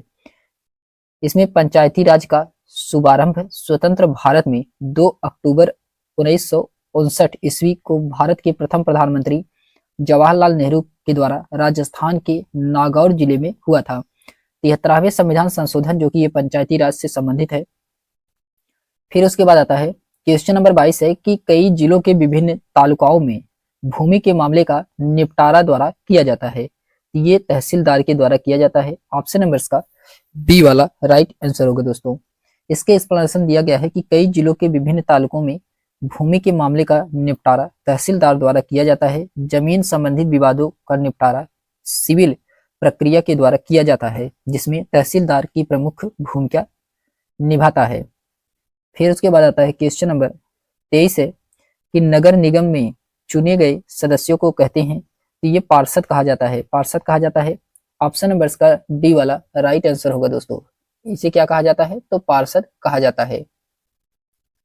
इसके एक्सप्लेनेशन दिया गया है, कि नगर निगम में चुने गए सदस्यों को पार्षद कहते हैं। 74वें संविधान संशोधन के अंतर्गत पंचायती राज व्यवस्था के माध्यम से पार्षद का पद मुख्य रूप से स्थानीय शहरी शासन के अंतर्गत आता है। इसका चुनाव जनता द्वारा किया जाता है। इसके अंतर्गत नगर निगम, नगर पालिका तथा नगर पंचायत की व्यवस्था की गई है। पार्षद का चुनाव मुख्य रूप से उसी क्षेत्र की जनता के प्रत्यक्ष मतदान के द्वारा की जाती है। फिर क्वेश्चन नंबर 24 है, किसी गांव में भूमि को मापने या लेखा जोखा रखने वाले उसका रिकॉर्ड रखने के लिए कौन उत्तरदायित्व होता है? ये पटवारी होते हैं। कौन होते हैं? तो पटवारी होते हैं। ऑप्शन नंबर इसका बी वाला राइट आंसर होगा दोस्तों। फिर उसके बाद आता है क्वेश्चन नंबर 25 है, कि निम्नलिखित में से कौन सा भारत में नगर प्रशासन के संबंध में सही नहीं है? तो इसमें कौन सा सही नहीं है? तो बड़े शहरों में नगर पालिकाएं होती है, ये जो कि सही नहीं है। ऑप्शन नंबर इसका बी वाला, यही इसका राइट आंसर होगा। इसके एक्सप्लेनेशन दिया गया है दोस्तों कि बड़े शहरों में नगर पालिकाएं नहीं बल्कि नगर निगम होते हैं। क्या होता है? तो नगर निगम होता है। यह कथन भारत के प्रशासन के संबंध में सही नहीं है, बल्कि नगर निगम शहरों में स्कूल एवं अस्पतालों का प्रबंध करते हुए नगर निगम संपत्ति कर की उगाही करते हैं और नगर पार्षद एक चुना हुआ सदस्य होता है। भारत में नगर निगम सदस्य 10 लाख से अधिक लोगों की आबादी वाले किसी भी महानगर या शहर का विकास के लिए जिम्मेदार एक शहरी स्थानीय निकाय है, जो राज्यों में नगर निगमों की स्थापना राज्य विधानसभाओं के अधिनियमों द्वारा तथा केंद्र शासित प्रदेशों में सांसद के अधिनियमों के माध्यम से की जाती है। नगर निगम संशोधन विधेयक 2022 जल्द ही संसद में इसका पेश किया जाएगा। इसका उद्देश्य नगर निकाय के विभाजन के 10 साल बाद राजधानी दिल्ली के 3 दक्षिण, उत्तर और पूर्वी नगर निगम का विलय करना होगा। फिर उसके बाद आता है क्वेश्चन नंबर 26 है कि ग्रामीण प्रशासनिक व्यवस्था में एक लेखपाल का क्या अर्थ है? तो इसमें जमीन को मापना और उसका रिकॉर्ड रखना। ऑप्शन नंबर इसका पहला वाला ही राइट आंसर होगा दोस्तों। फिर उसके बाद आता है क्वेश्चन नंबर 27 है कि पंचायती राज व्यवस्था में ग्राम पंचायत के कार्य को स्वीकृति दी जाती है, तो ये दिया जाता है ग्राम सभा के द्वारा। ऑप्शन नंबर इसका डी वाला सही, ग्राम सभा इसका राइट आंसर होगा। इसके एक्सप्लेनेशन दिया गया है कि पंचायती राज व्यवस्था में ग्राम सभा द्वारा ग्राम पंचायत के कार्य को स्वीकृति दी जाती है। पंचायती राज व्यवस्था सबसे पहले राजस्थान 2 अक्टूबर 1959 में लागू की गई थी। इसके बाद यह प्रणाली आंध्र प्रदेश में लागू किया गया था। क्वेश्चन नंबर 28 है कि निम्नलिखित को सुमेलित कीजिए तथा सही विकल्प का इसमें चयन करना है, कौन सा इसमें सही है। तो इसमें पहला दिया गया है कि जिला परिषद, ये जो कि जिलाधीश होता है जिला परिषद, चौथा सही है। ग्राम सभा, ग्राम सभा क्या होता है? तो ग्राम सभा में गांव होता है। वार्ड समिति, वार्ड समिति में क्या होता है? तो वार्ड समिति में होता है नगर पालिकाएं, और निगम में क्या होता है? तो महापौर होता है। तो इसका राइट आंसर होगा ए का चौथा है, बी का पहला है, सी का तीसरा है और डी का इसमें दूसरा सही है। तो ऑप्शन नंबर इसका ए वाला इसका राइट आंसर होगा दोस्तों। फिर उसके बाद आता है क्वेश्चन नंबर 29 है कि निम्नलिखित में से क्या पंचायती राज से संबंधित है? तो पंचायती राज से आपको इसमें बताना क्या संबंधित है। तो ग्राम सभा, विधानसभा ये जो कि नहीं है, पंचायत समिति और जिला परिषद ये तीनों क्या होते हैं? पंचायती राज से संबंधित है। ए सी डी इसका राइट आंसर होगा। ऑप्शन नंबर इसका सी वाला सही है। फिर उसके बाद आता है इसके एक्सप्लेनेशन दिया गया है कि ग्राम सभा, पंचायत समिति और जिला परिषद पंचायती राज से संबंधित है। भारत में पंचायती राज शब्द का अभिप्राय ग्रामीण स्थानीय स्वशासन पद्धति से है। यह भारत के सभी राज्यों में जमीनी स्तर पर लोकतंत्र के निर्माण हेतु राज्य विधानसभाओं द्वारा स्थापित किया जाता है। राजस्थान देश का पहला राज्य है जहां पंचायती राज की स्थापना हुई है।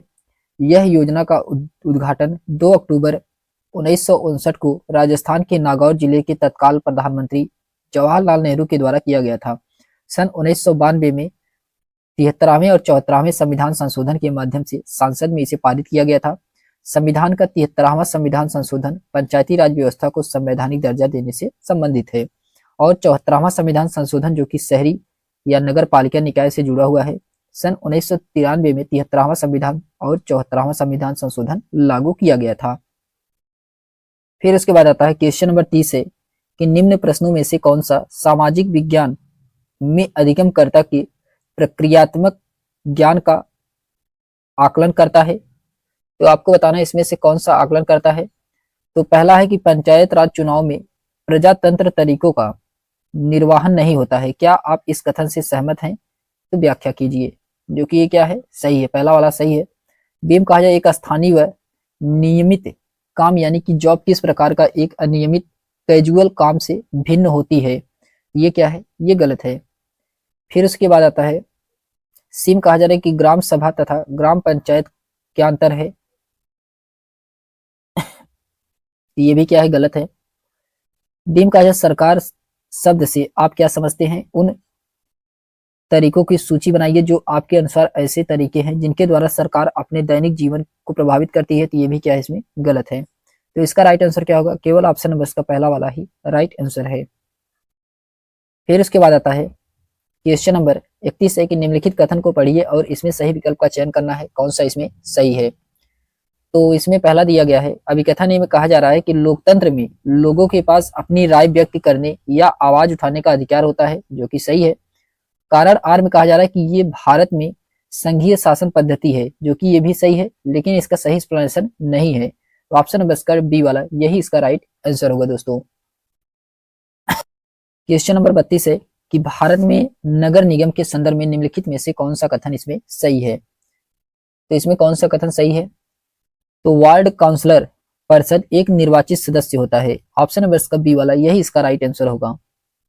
फिर इसके बाद आता है क्वेश्चन नंबर 33 है कि एक जनपद पंचायत भारत के किस स्तर पर काम करती है। तो ये ब्लॉक स्तर पे काम करती है, ऑप्शन नंबर इसका बी वाला राइट आंसर होगा।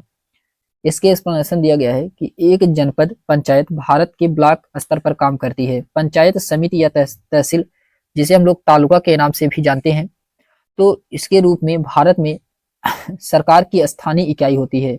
यह उस तहसील के सभी गांवों के समान रूप से कार्य करती है और इसको प्रशासनिक ब्लॉक भी कहते हैं। पहला है, यह ग्राम पंचायत और जिला परिषद की कड़ी होती है। पंचायती राज व्यवस्था 73वें संविधान संशोधन अधिनियम 1992 अंतिम रूप से पारित हुआ था।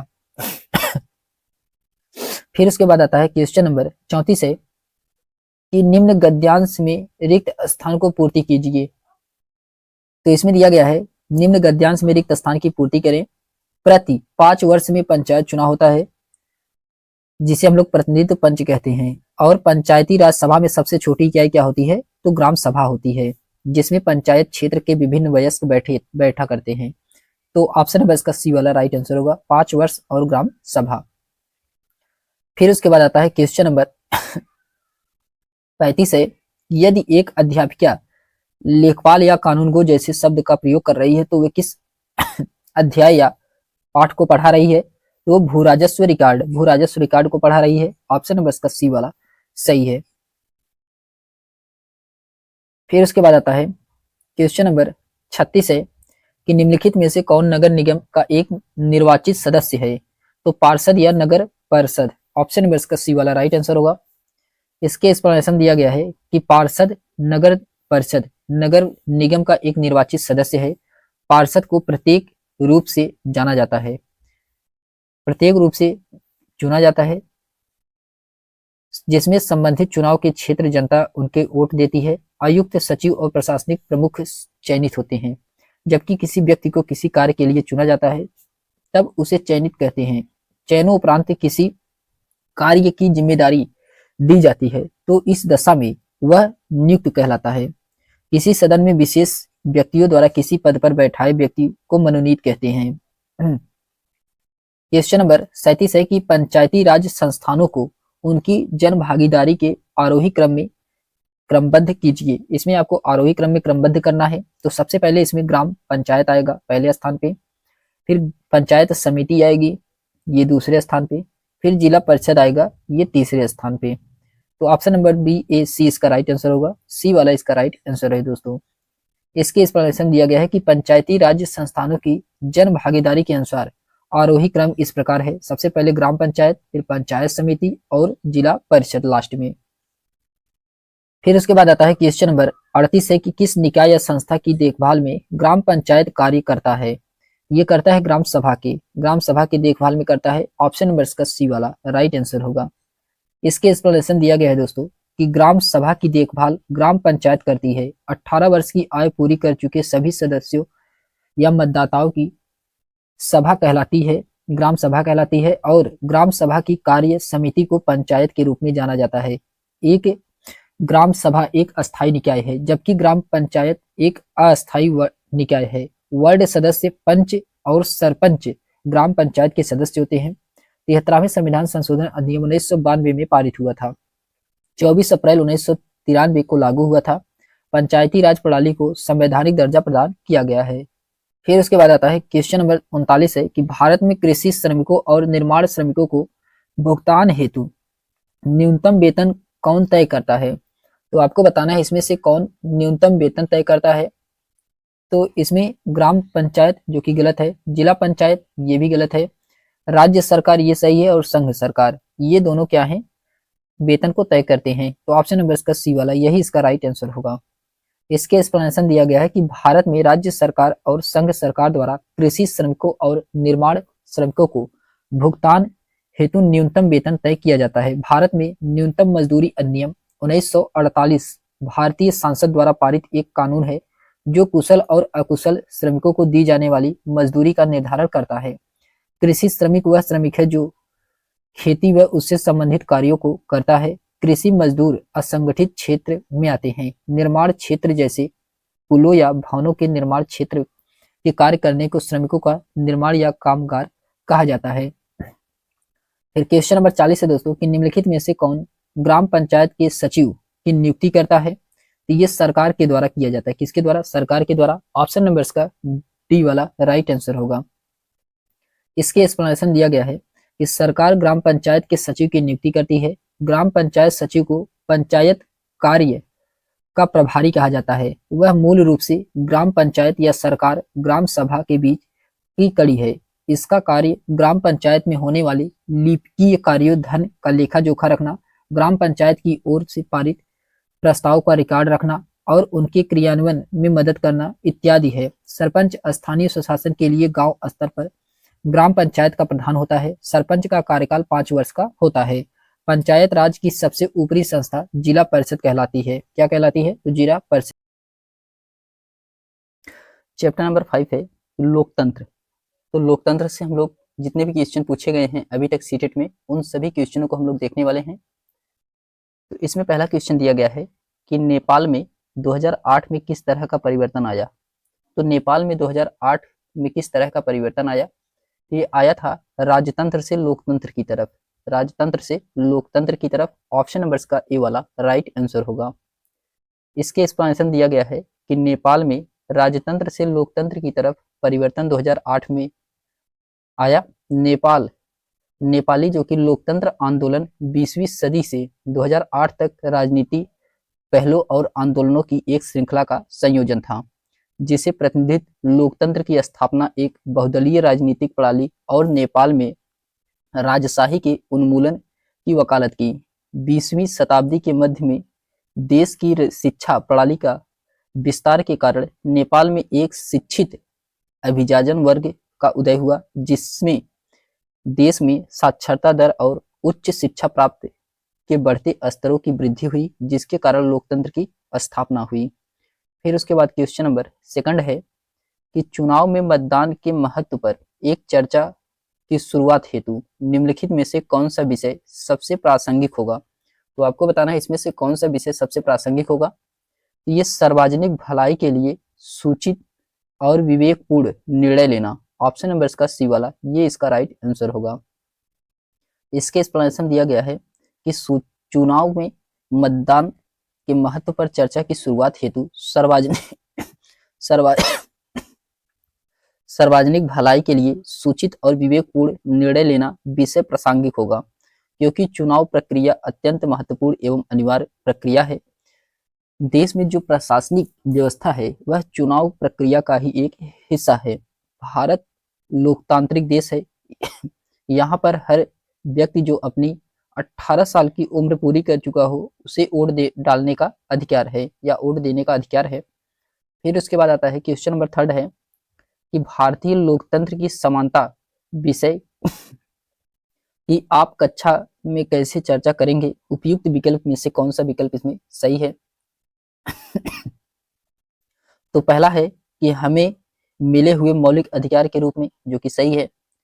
दूसरा है कि एक पूर्ण जीवन के लिए एक आदर्श गुण के रूप में, ये भी सही है। तीसरा है कि इसकी परिभाषा और विशिष्टता बताते हुए, ये जो कि गलत है। चौथा है कि समाज में विद्यमान असमानता को उजागर करते हुए, तो ये भी इसमें सही है। ए बी डी इसका राइट आंसर होगा। ऑप्शन नंबर का A B D, option number का डी वाला राइट आंसर है। फिर उसके बाद आता है इसके एक्सप्लेनेशन दिया गया है कि भारतीय लोकतंत्र में समानता विषय पर कक्षा में चर्चा करने का सबसे उपयुक्त विकल्प मिले हुए हैं मौलिक अधिकार के रूप में है, जो एक परिपूर्ण जीवन के लिए एक आदर्श गुण के रूप में तथा समाज में विद्यमान असमानताओं को उजागर करते हुए चर्चा करेंगे। समानता का तात्पर्य व्यक्तियों के सभी क्षेत्रों को समान विशेषाधिकार और अवसर देना है। उनके लिंग, रंग और वित्तीय स्थिति के बावजूद व्यक्तियों के साथ समान व्यवहार किया जाना चाहिए। फिर क्वेश्चन नंबर 4 है कि भारत में लोकतंत्र पर निम्न कथनों को पढ़िए। तो आपको बताना है कि भारत में लोकतंत्र पर निम्न कथन को बताना है, कौन सा कथन इसमें सही है। तो इसमें दिया गया है, पहला है कि लोकतंत्र मुक्त एवं निष्पक्ष चुनाव पर आधारित होना चाहिए, जो कि सही है। लोकतंत्र में अंतिम निर्णय लेने का अधिकार जनता द्वारा चुने गए व्यक्तियों के पास ही होना चाहिए, तो ये भी सही है। इसमें दोनों सही है। ऑप्शन नंबर इसका सी वाला राइट आंसर होगा। ए और बी इसमें दोनों क्या हैं, सही हैं। इसके एक्सप्लेनेशन दिया गया है कि भारत ने लोकतंत्र से तात्पर्य सरकार के ऐसे स्वरूप से जिसमें लोकतंत्र मुक्त एवं निष्पक्ष चुनाव पर आधारित होना चाहिए। इसके अंतर्गत लोगों को समान राजनीतिक अधिकार प्राप्त रहते हैं, लेकिन लोकतंत्र में अंतिम निर्णय लेने का अधिकार जनता के पास ही होता है, क्योंकि जनता ही प्रभु होती है। जनता द्वारा चुने व्यक्ति सांसद विधानमंडल में किसी विषय पर निर्णय लेते हैं। फिर उसके बाद आता है क्वेश्चन नंबर 5 है, इसमें आपको लोकतंत्र में लोगों की सहभागिता पर दिए गए निम्नलिखित दो कथन ए और फर्स्ट और सेकंड पर विचार कीजिए और इसमें सही उत्तर का चयन करना है, कौन सा इसमें सही है। तो पहला है कि लोकतंत्र में सामाजिक आंदोलन को संगठित करना सरकार और उसके कार्यों को चुनौती देने का एक तरीका है, जो कि क्या है, सही है। दूसरा है कि लोकतंत्र सभी लोगों को भागीदारी होने की अनुमति देता है। लोकतंत्र भागीदारी होने का अनुमति देता है, लेकिन समाज के सभी वर्गों के लोग ऐसा करने में समर्थ नहीं होते हैं। ये भी क्या है, ये भी इसमें सही है। इसमें दोनों सही है। ऑप्शन नंबर इसका डी वाला राइट आंसर होगा। फर्स्ट और सेकंड इसमें दोनों सही हैं। फिर उसके बाद आता है क्वेश्चन नंबर 6 है कि भारतीय जनतंत्र में कार्यकारी का कार्य है। तो कार्यकारी का कार्य क्या है, तो सांसद द्वारा बनाए गए अधिनियमों को लागू करना। ऑप्शन नंबर इसका बी वाला यही इसका राइट आंसर होगा। इसके एक्सप्लेनेशन दिया गया है कि भारतीय संविधान के भाग 5 में एक संघीय कार्यपालिका के गठन का प्रावधान किया गया है। संघीय कार्यपालिका के अंतर्गत राष्ट्रपति, उपराष्ट्रपति, प्रधानमंत्री, मंत्रिपरिषद तथा महान न्यायवादी आदि होते हैं। संघीय कार्यपालिका का मुख्य कार्य सांसद विधायिका द्वारा पारित किए गए अधिनियम को लागू करना होता है। फिर उसके बाद आता है क्वेश्चन नंबर 7 है कि एक निश्चित क्षेत्र जहां रहने वाले सभी मतदाता अपना प्रतिनिधित्व चुनते हैं कहलाता है, तो निर्वाचन क्षेत्र कहलाता है। क्या कहलाता है, निर्वाचन क्षेत्र कहलाता है। ऑप्शन नंबर इसका डी वाला राइट आंसर होगा। इसके एक्सप्लेनेशन दिया गया है कि वह निश्चित क्षेत्र जहां रहने वाले सभी मतदाता अपना प्रतिनिधित्व चुनते हैं वह क्षेत्र निर्वाचन क्षेत्र कहलाता है। इस क्षेत्र का निर्धारण चुनाव आयोग के द्वारा किया जाता है। फिर उसके बाद आता है क्वेश्चन नंबर 8 है कि सभी भारतीयों को मतदान का अधिकार होना चाहिए, उनका सामाजिक आर्थिक स्तर कुछ भी हो। यह विचार किसके द्वारा रखा गया है, ये डॉक्टर भीमराव अंबेडकर के द्वारा। डॉक्टर भीमराव अंबेडकर के द्वारा डॉक्टर भीमराव अंबेडकर के अनुसार सभी भारतीयों को मतदान का समान अधिकार होना चाहिए, चाहे उसकी सामाजिक व आर्थिक स्थिति कैसी भी हो। फिर उसके बाद आता है क्वेश्चन नंबर 9 है कि हालांकि भारत ने स्वतंत्र होने के बाद सार्वभौमिक वयस्क मताधिकार की प्रक्रिया का चयन किया, कुछ मानदंडों के आधार पर कुछ संप्रभु राष्ट्रों में इसे रोक लिया गया। निम्नलिखित में से कौन सा उन मानदंडों में से एक नहीं है। ये संपत्ति ऑप्शन नंबर का सी वाला राइट आंसर होगा। संपत्ति इसका राइट आंसर है। इसके एक्सप्लेनेशन दिया गया है कि भारत में स्वतंत्रता के बाद सार्वभौमिक वयस्क मताधिकार की अवधारणा को अपनाया गया है। जन्म, लिंग, धर्म, संपत्ति आदि के आधार पर किसी को मतदान से वंचित नहीं किया जाएगा, किंतु कुछ राष्ट्रों में मताधिकार से संबंधित कुछ नियम बनाए गए हैं, जिसमें से स्त्री, अशिक्षितों तथा कुछ धर्म के विशेष लोगों को मताधिकार से वंचित रखा गया है। संपत्ति को मताधिकार के आधार पर नहीं बनाया गया है। फिर उसके बाद आता है क्वेश्चन नंबर 10 है कि भारतीय लोकतंत्र के संदर्भ में निम्नलिखित में से कौन सा कथन गलत है। तो आपको इसमें बताना है कौन सा कथन गलत है। तो भारत में पहला आम चुनाव 1950 में हुआ था, जो कि ये क्या है, यही इसका राइट आंसर होगा। यही इसमें क्या है, गलत है।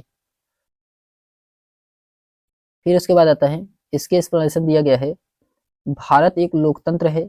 इस लोकतांत्रिक व्यवस्था को पाने के लिए हमें लंबी लड़ाई लड़ी है। स्वतंत्रता के बाद भारत ने प्रतिनिधित्व लोकतंत्र अपनाया है, जिसमें लोग सीधे भाग नहीं लेते हैं, बल्कि चुनाव की प्रक्रिया के द्वारा अपने प्रतिनिधित्व को चुनते हैं। अर्थात भारत में सरकार को लोग अप्रत्यक्ष रूप से चलाते हैं। स्वतंत्रता से पहले भारतीय जनता को एक छोटा हिस्सा मतदान कर सकता था। अर्थात शुरुआती दौर में सरकारें केवल उन्हीं पुरुषों को वोट दे देती थी जो पढ़े लिखे थे और जिनके पास अपनी संपत्ति होती थी। इसका मतलब था कि औरतों, गरीबों और अशिक्षितों को वोट देने का अधिकार नहीं था। भारत में आज़ादी से पहले बहुत ही कम लोग को वोट देने का अधिकार था। स्वतंत्रता के बाद भारत में पहला आम चुनाव 1951-52 में हुआ था, न कि 1950 में हुआ था। फिर क्वेश्चन नंबर 11 है कि 2006 में नेपाल में सरकार का रूप राजतंत्र से बदलकर हो गया है। तो क्या हो गया है? तो लोकतंत्र हो गया है। लोकतंत्र हो गया है। ऑप्शन नंबर इसका बी वाला राइट आंसर होगा। फिर इसके एक्सप्लेनेशन दिया गया है कि 2006 में नेपाल में सरकार का अंतिम रूप राजतंत्र से बदल करके लोकतंत्र हो गया। इसके पहले यहाँ राजतंत्र था। जीपी कोइराला प्रधानमंत्री के रूप में शपथ ली है। फिर उसके बाद आता है क्वेश्चन नंबर 12 है कि निम्नलिखित में से क्या प्रतिनिधित्व लोकतंत्र की विशेषता नहीं है? तो इसमें जनता का निर्णय निर्माण की प्रक्रिया में प्रत्यक्ष सहभागिता, ये जो कि नहीं है। ऑप्शन नंबर इसका बी वाला, यही इसका राइट आंसर होगा। फिर उसके बाद आता है क्वेश्चन नंबर 13 है एथेनियम लोकतंत्र की निम्नलिखित में से कौन सी एक विशेषता नहीं है? तो आपको बताना है इसमें से कौन सी एक विशेषता नहीं है। तो 30 से अधिक उम्र के उन सभी पुरुषों और महिलाओं को पूर्ण नागरिकता प्राप्त थी जो दास नहीं थे। ऑप्शन नंबर इसका डी वाला, यही इसका राइट आंसर होगा। इसके एक्सप्लेनेशन दिया गया है कि एथेनियन लोकतंत्र की निम्नलिखित विशेषताएं हैं। सभी नागरिकों को सेना व नौसैनिक में अपनी सेवाएं देनी होती थी, जो कि सही है। मामलों के निर्णय के लिए आयोजित की गई सभाओं में सभी नागरिक उपस्थित होते थे। कई पदों पर नियुक्ति लॉटरी के माध्यम से की जाती थी। एथेनियन लोकतांत्रिक नागरिक गुण के सिद्धांत के प्रति समान प्रतिबद्धता को दिखाता है। फिर उसके बाद आता है क्वेश्चन नंबर 14 है कि लोकतंत्र में चुनाव के संबंध में निम्नलिखित दो कथनों पर विचार कीजिए। आपको इसमें सही विकल्प का चयन करना है, कौन सा इसमें सही है। तो पहला है कि प्रतिनिधित्व लोकतंत्र में लोग अपने प्रतिनिधियों को चुनकर अप्रत्यक्ष रूप से भाग लेते हैं और वे प्रतिनिधित्व पूरे देश के लिए कानून और नियम बनाते हैं, जो कि सही है। सरकारें नियमित चुनाव द्वारा बदली जा सकती हैं, ये भी क्या है, ये भी इसमें सही है। इसमें दोनों सही हैं, तो ऑप्शन नंबर इसका ए वाला राइट आंसर होगा। फर्स्ट और सेकंड इसमें क्या है, दोनों सही हैं।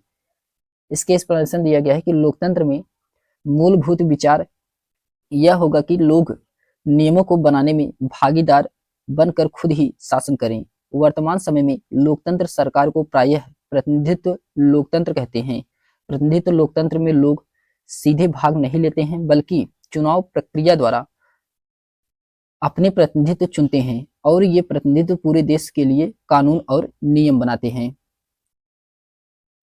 फिर उसके बाद आता है क्वेश्चन नंबर 15 है कि यह किसका निर्णय होता है कि जो एक लोकतांत्रिक सरकार बनाता है और इसके कामकाज के बारे में निर्णय लेता है। तो ये भारत के लोगों को ऑप्शन नंबर इसका बी वाला राइट आंसर होगा। फिर उसके बाद क्वेश्चन नंबर 16 है कि एक प्रजातांत्रिक सरकार के लिए निम्न में से कौन सा कथन सही है। तो आपको इसमें से बताना है कौन सा कथन सही है। तो कानूनों के बिना सरकार की निर्णय लेने की शक्ति का कोई अर्थ नहीं रह जाता। ऑप्शन नंबर इसका बी वाला, यही इसका राइट आंसर होगा। फिर इसके एक्सप्लेनेशन दिया गया है कि एक प्रजातांत्रिक सरकार के लिए कानूनों के बिना सरकार निर्णय लेने की शक्ति का कोई अर्थ नहीं रह जाता है। एक प्रजातांत्रिक सरकार में विविध शासन होता है। प्रजातांत्रिक सरकार में पूर्ण शक्ति जनता में निहित होती है। फिर क्वेश्चन नंबर 17 है कि किसने कहा था कि यह विचार सहन नहीं कर सकता कि जिस आदमी के पास संपत्ति है वह वोट दे सकता है, लेकिन वह आदमी दिन भर अपना पसीना बहाकर ईमानदारी से कमाता है, वह वोट नहीं दे सकता क्योंकि उसने गरीब आदमी होने का गुनाह किया है। तो ये महात्मा गांधी के द्वारा कहा गया था। ऑप्शन नंबर इसका ए वाला राइट आंसर होगा। फिर उसके बाद आता है क्वेश्चन नंबर 18 है कि ए और बी कथनों पर प्रांतीय स्वायत्तता के संदर्भ में विचार कीजिए और सही विकल्प का इसमें चयन करना है। प्रांतीय स्वायत्तता के संबंध में आपको बताना है इसमें से कौन सा सही है। तो इसमें पहला दिया गया है कि सरकार ने ऐलान किया कि 1937 में प्रांतीय स्वायत्तता विधायक के लिए चुनाव कराए जाएंगे, जो कि सही है। इन चुनाव के परिणाम आने पर 11 में से 7 प्रांतों में कांग्रेस की सरकार बनी थी, जो कि ये भी क्या है, ये भी सही है। ऑप्शन नंबर इसका ए वाला राइट आंसर होगा। ए और बी इसमें दोनों सही हैं। फिर उसके बाद आता है क्वेश्चन नंबर 19 है कि एक लोकतांत्रिक सरकार का आधारभूत सूचक है का होना या लागू करना। तो ये जो कि सार्वभौमिक वयस्क मताधिकार, सार्वभौमिक वयस्क मताधिकार ऑप्शन नंबर इसका बी वाला राइट आंसर होगा। इसके एक्सप्लेनेशन दिया गया है कि एक लोकतांत्रिक सरकार का आधारभूत सूचक सार्वभौमिक वयस्क मताधिकार का होना या लागू करना, जो कि सार्वभौमिक वयस्क मताधिकार का अर्थ है जाति, वर्ग, रंग, धर्म या लिंग के भेदभाव के बिना सभी वयस्क नागरिकों को मतदान का अधिकार दिया जाना चाहिए। यह समानता पर आधारित है। यह लोकतंत्र का एक बुनियादी सिद्धांत है। फिर उसके बाद आता है क्वेश्चन नंबर 20 है कि निम्नलिखित में से ए और बी आर को पढ़िए तथा उपयुक्त विकल्प का चयन कीजिए। अभिकथन ए दिया गया है और कारण आर दिया गया है। आपको इसमें बताना है कौन सा इसमें सही है। तो पहला है कि किसी भी देश को पूरी तरह से लोकतांत्रिक नहीं कहा जा सकता, जो कि सही है।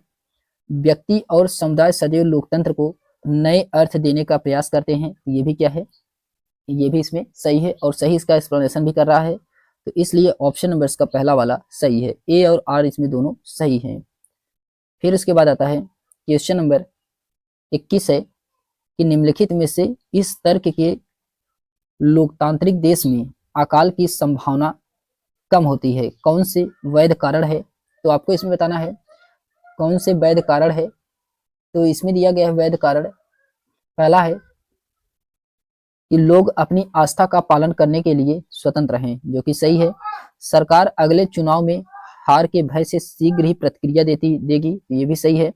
विपक्ष भूख और भूखमरी की ओर ध्यान आकर्षित कर सकता है, तो ये भी क्या है, ये भी इसमें सही है। इसमें ए बी सी तीनों क्या है, सही है। फिर इसके बाद इसमें डी वाले में कहा जा रहा है कि स्वतंत्र प्रेस अकाल से हो रहे कष्टों की रिपोर्ट बना सकती है, जो कि ये क्या है, ये गलत है। तो इसका राइट आंसर होगा ऑप्शन नंबर इसका बी वाला सही है। ए बी सी इसका क्या है, राइट आंसर है। फिर उसके बाद आता है क्वेश्चन नंबर 22 है कि भारत में आम चुनाव में इलेक्ट्रॉनिक वोटिंग मशीन ईवीएम का प्रयोग सर्वप्रथम कब हुआ था। तो ये 1999 में हुआ था, 1999 में हुआ था। ऑप्शन नंबर इसका डी वाला सही है। फिर उसके बाद आता है क्वेश्चन नंबर 23 है कि निम्नलिखित में से कौन सा कथन भारत में लोकतांत्रिक के बारे में सही नहीं है। तो भारत के लोकतांत्रिक के बारे में आपको बताना है इसमें से कौन सा कथन सही नहीं है। तो सरकार के निर्णय लेने की प्रक्रिया में लोगों की प्रत्यक्ष सहभागिता, ऑप्शन नंबर इसका डी वाला, यही इसका राइट आंसर होगा। फिर उसके बाद आता है क्वेश्चन नंबर 24 है कि राज्य के धर्म का पृथक्करण की ओर ले जाता है। तो पृथक्करण की ओर ले जाता है, तो इसमें बहुसंख्यकों की निरंकुशलता से बचाव, जो कि सही है। फिर उसके बाद मौलिक अधिकारों के उल्लंघन से बचाव, ये भी सही है। फिर उसके बाद राज्य की लोकतांत्रिक कार्यविधि, ये भी सही है। सामुदायिक दंगों की घटनाओं पर रोकथाम, ये क्या है, ये गलत है। तो ए बी सी इसका राइट आंसर होगा। ऑप्शन नंबर इसका ए वाला सही है। ए बी सी इसका क्या है, राइट आंसर है।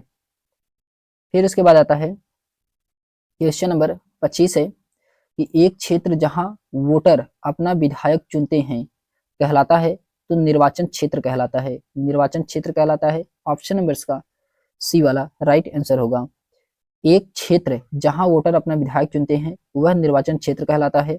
भारत के चुनाव आयोग का गठन 25 जनवरी 1950 को किया गया था। निर्वाचन आयोग के पहले कार्यकारी सुकुमार सेन थे। इसका मुख्यालय नई दिल्ली में है। आयोग का उद्देश्य निम्नलिखित पदों के चुनाव का संचालन कराना होता है। अध्यक्ष भारत के राष्ट्रपति, सांसद, राज्य विधानसभाएं और विधान परिषदों का। फिर इसके बाद आता है क्वेश्चन नंबर 26 है कि मूल्यांकन संबंधित निम्नलिखित प्रश्न पर विचार कीजिए। एक लोकतांत्रिक देश को संविधान की जरूरत क्यों होती है? निम्नलिखित में से कौन सा उत्तर दर्शाता है कि विद्यार्थी ने प्रश्न को समझा नहीं है? तो कौन सा उत्तर इसमें दर्शाता है कि विद्यार्थी के द्वारा प्रश्न को समझा नहीं गया है? तो इसका राइट आंसर क्या होगा?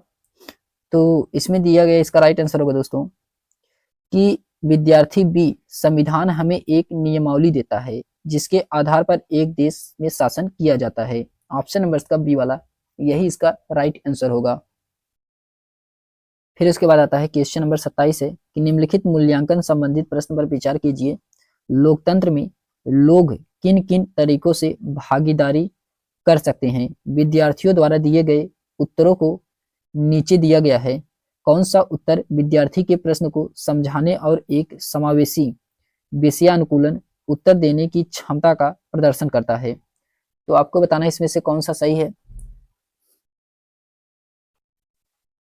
तो इसमें बताना है कौन सा सही है। तो इसका राइट आंसर होगा मतदान, धरना, रैली, सामाजिक आंदोलन। ये इसका राइट आंसर होगा।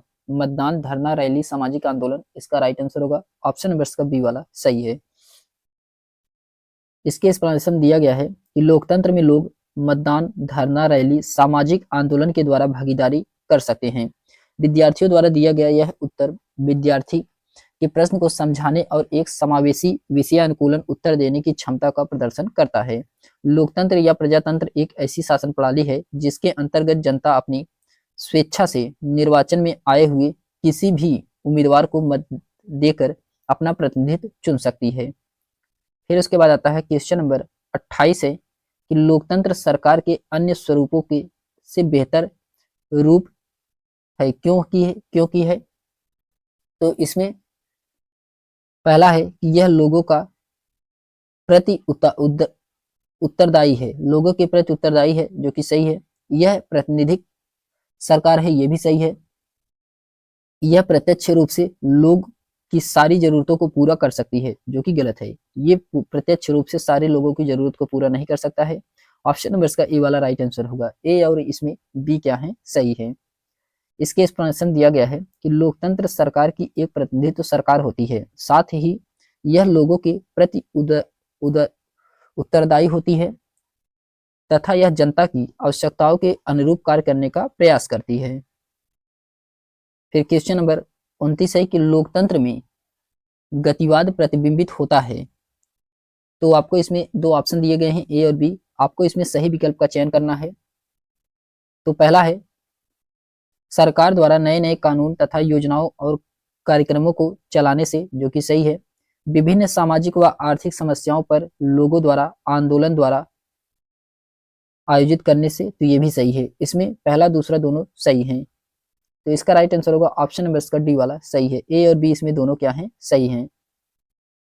फिर उसके बाद आता है क्वेश्चन नंबर 30 है कि किस सरकार को आमतौर पर प्रतिनिधित्व के रूप में जाना जाता है? तो ये लोकतांत्रिक ऑप्शन नंबर इसका सी वाला सही, लोकतांत्रिक इसका राइट आंसर होगा।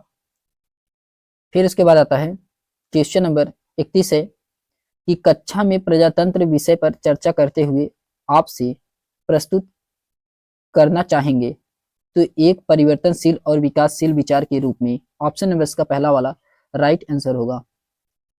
फिर उसके बाद आता है क्वेश्चन नंबर 32 है कि भारतीयों के मताधिकार के बारे में निम्नलिखित में से कौन सा वक्तव्य सही है? तो आपको इसमें बताना है कौन सा वक्तव्य सही है।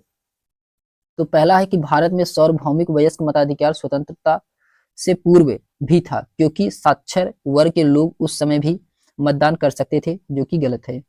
औपनिवेशिक भारत में किसी भी भारतीय के पास मताधिकार नहीं थे, तो ये भी क्या है, ये भी इसमें गलत है।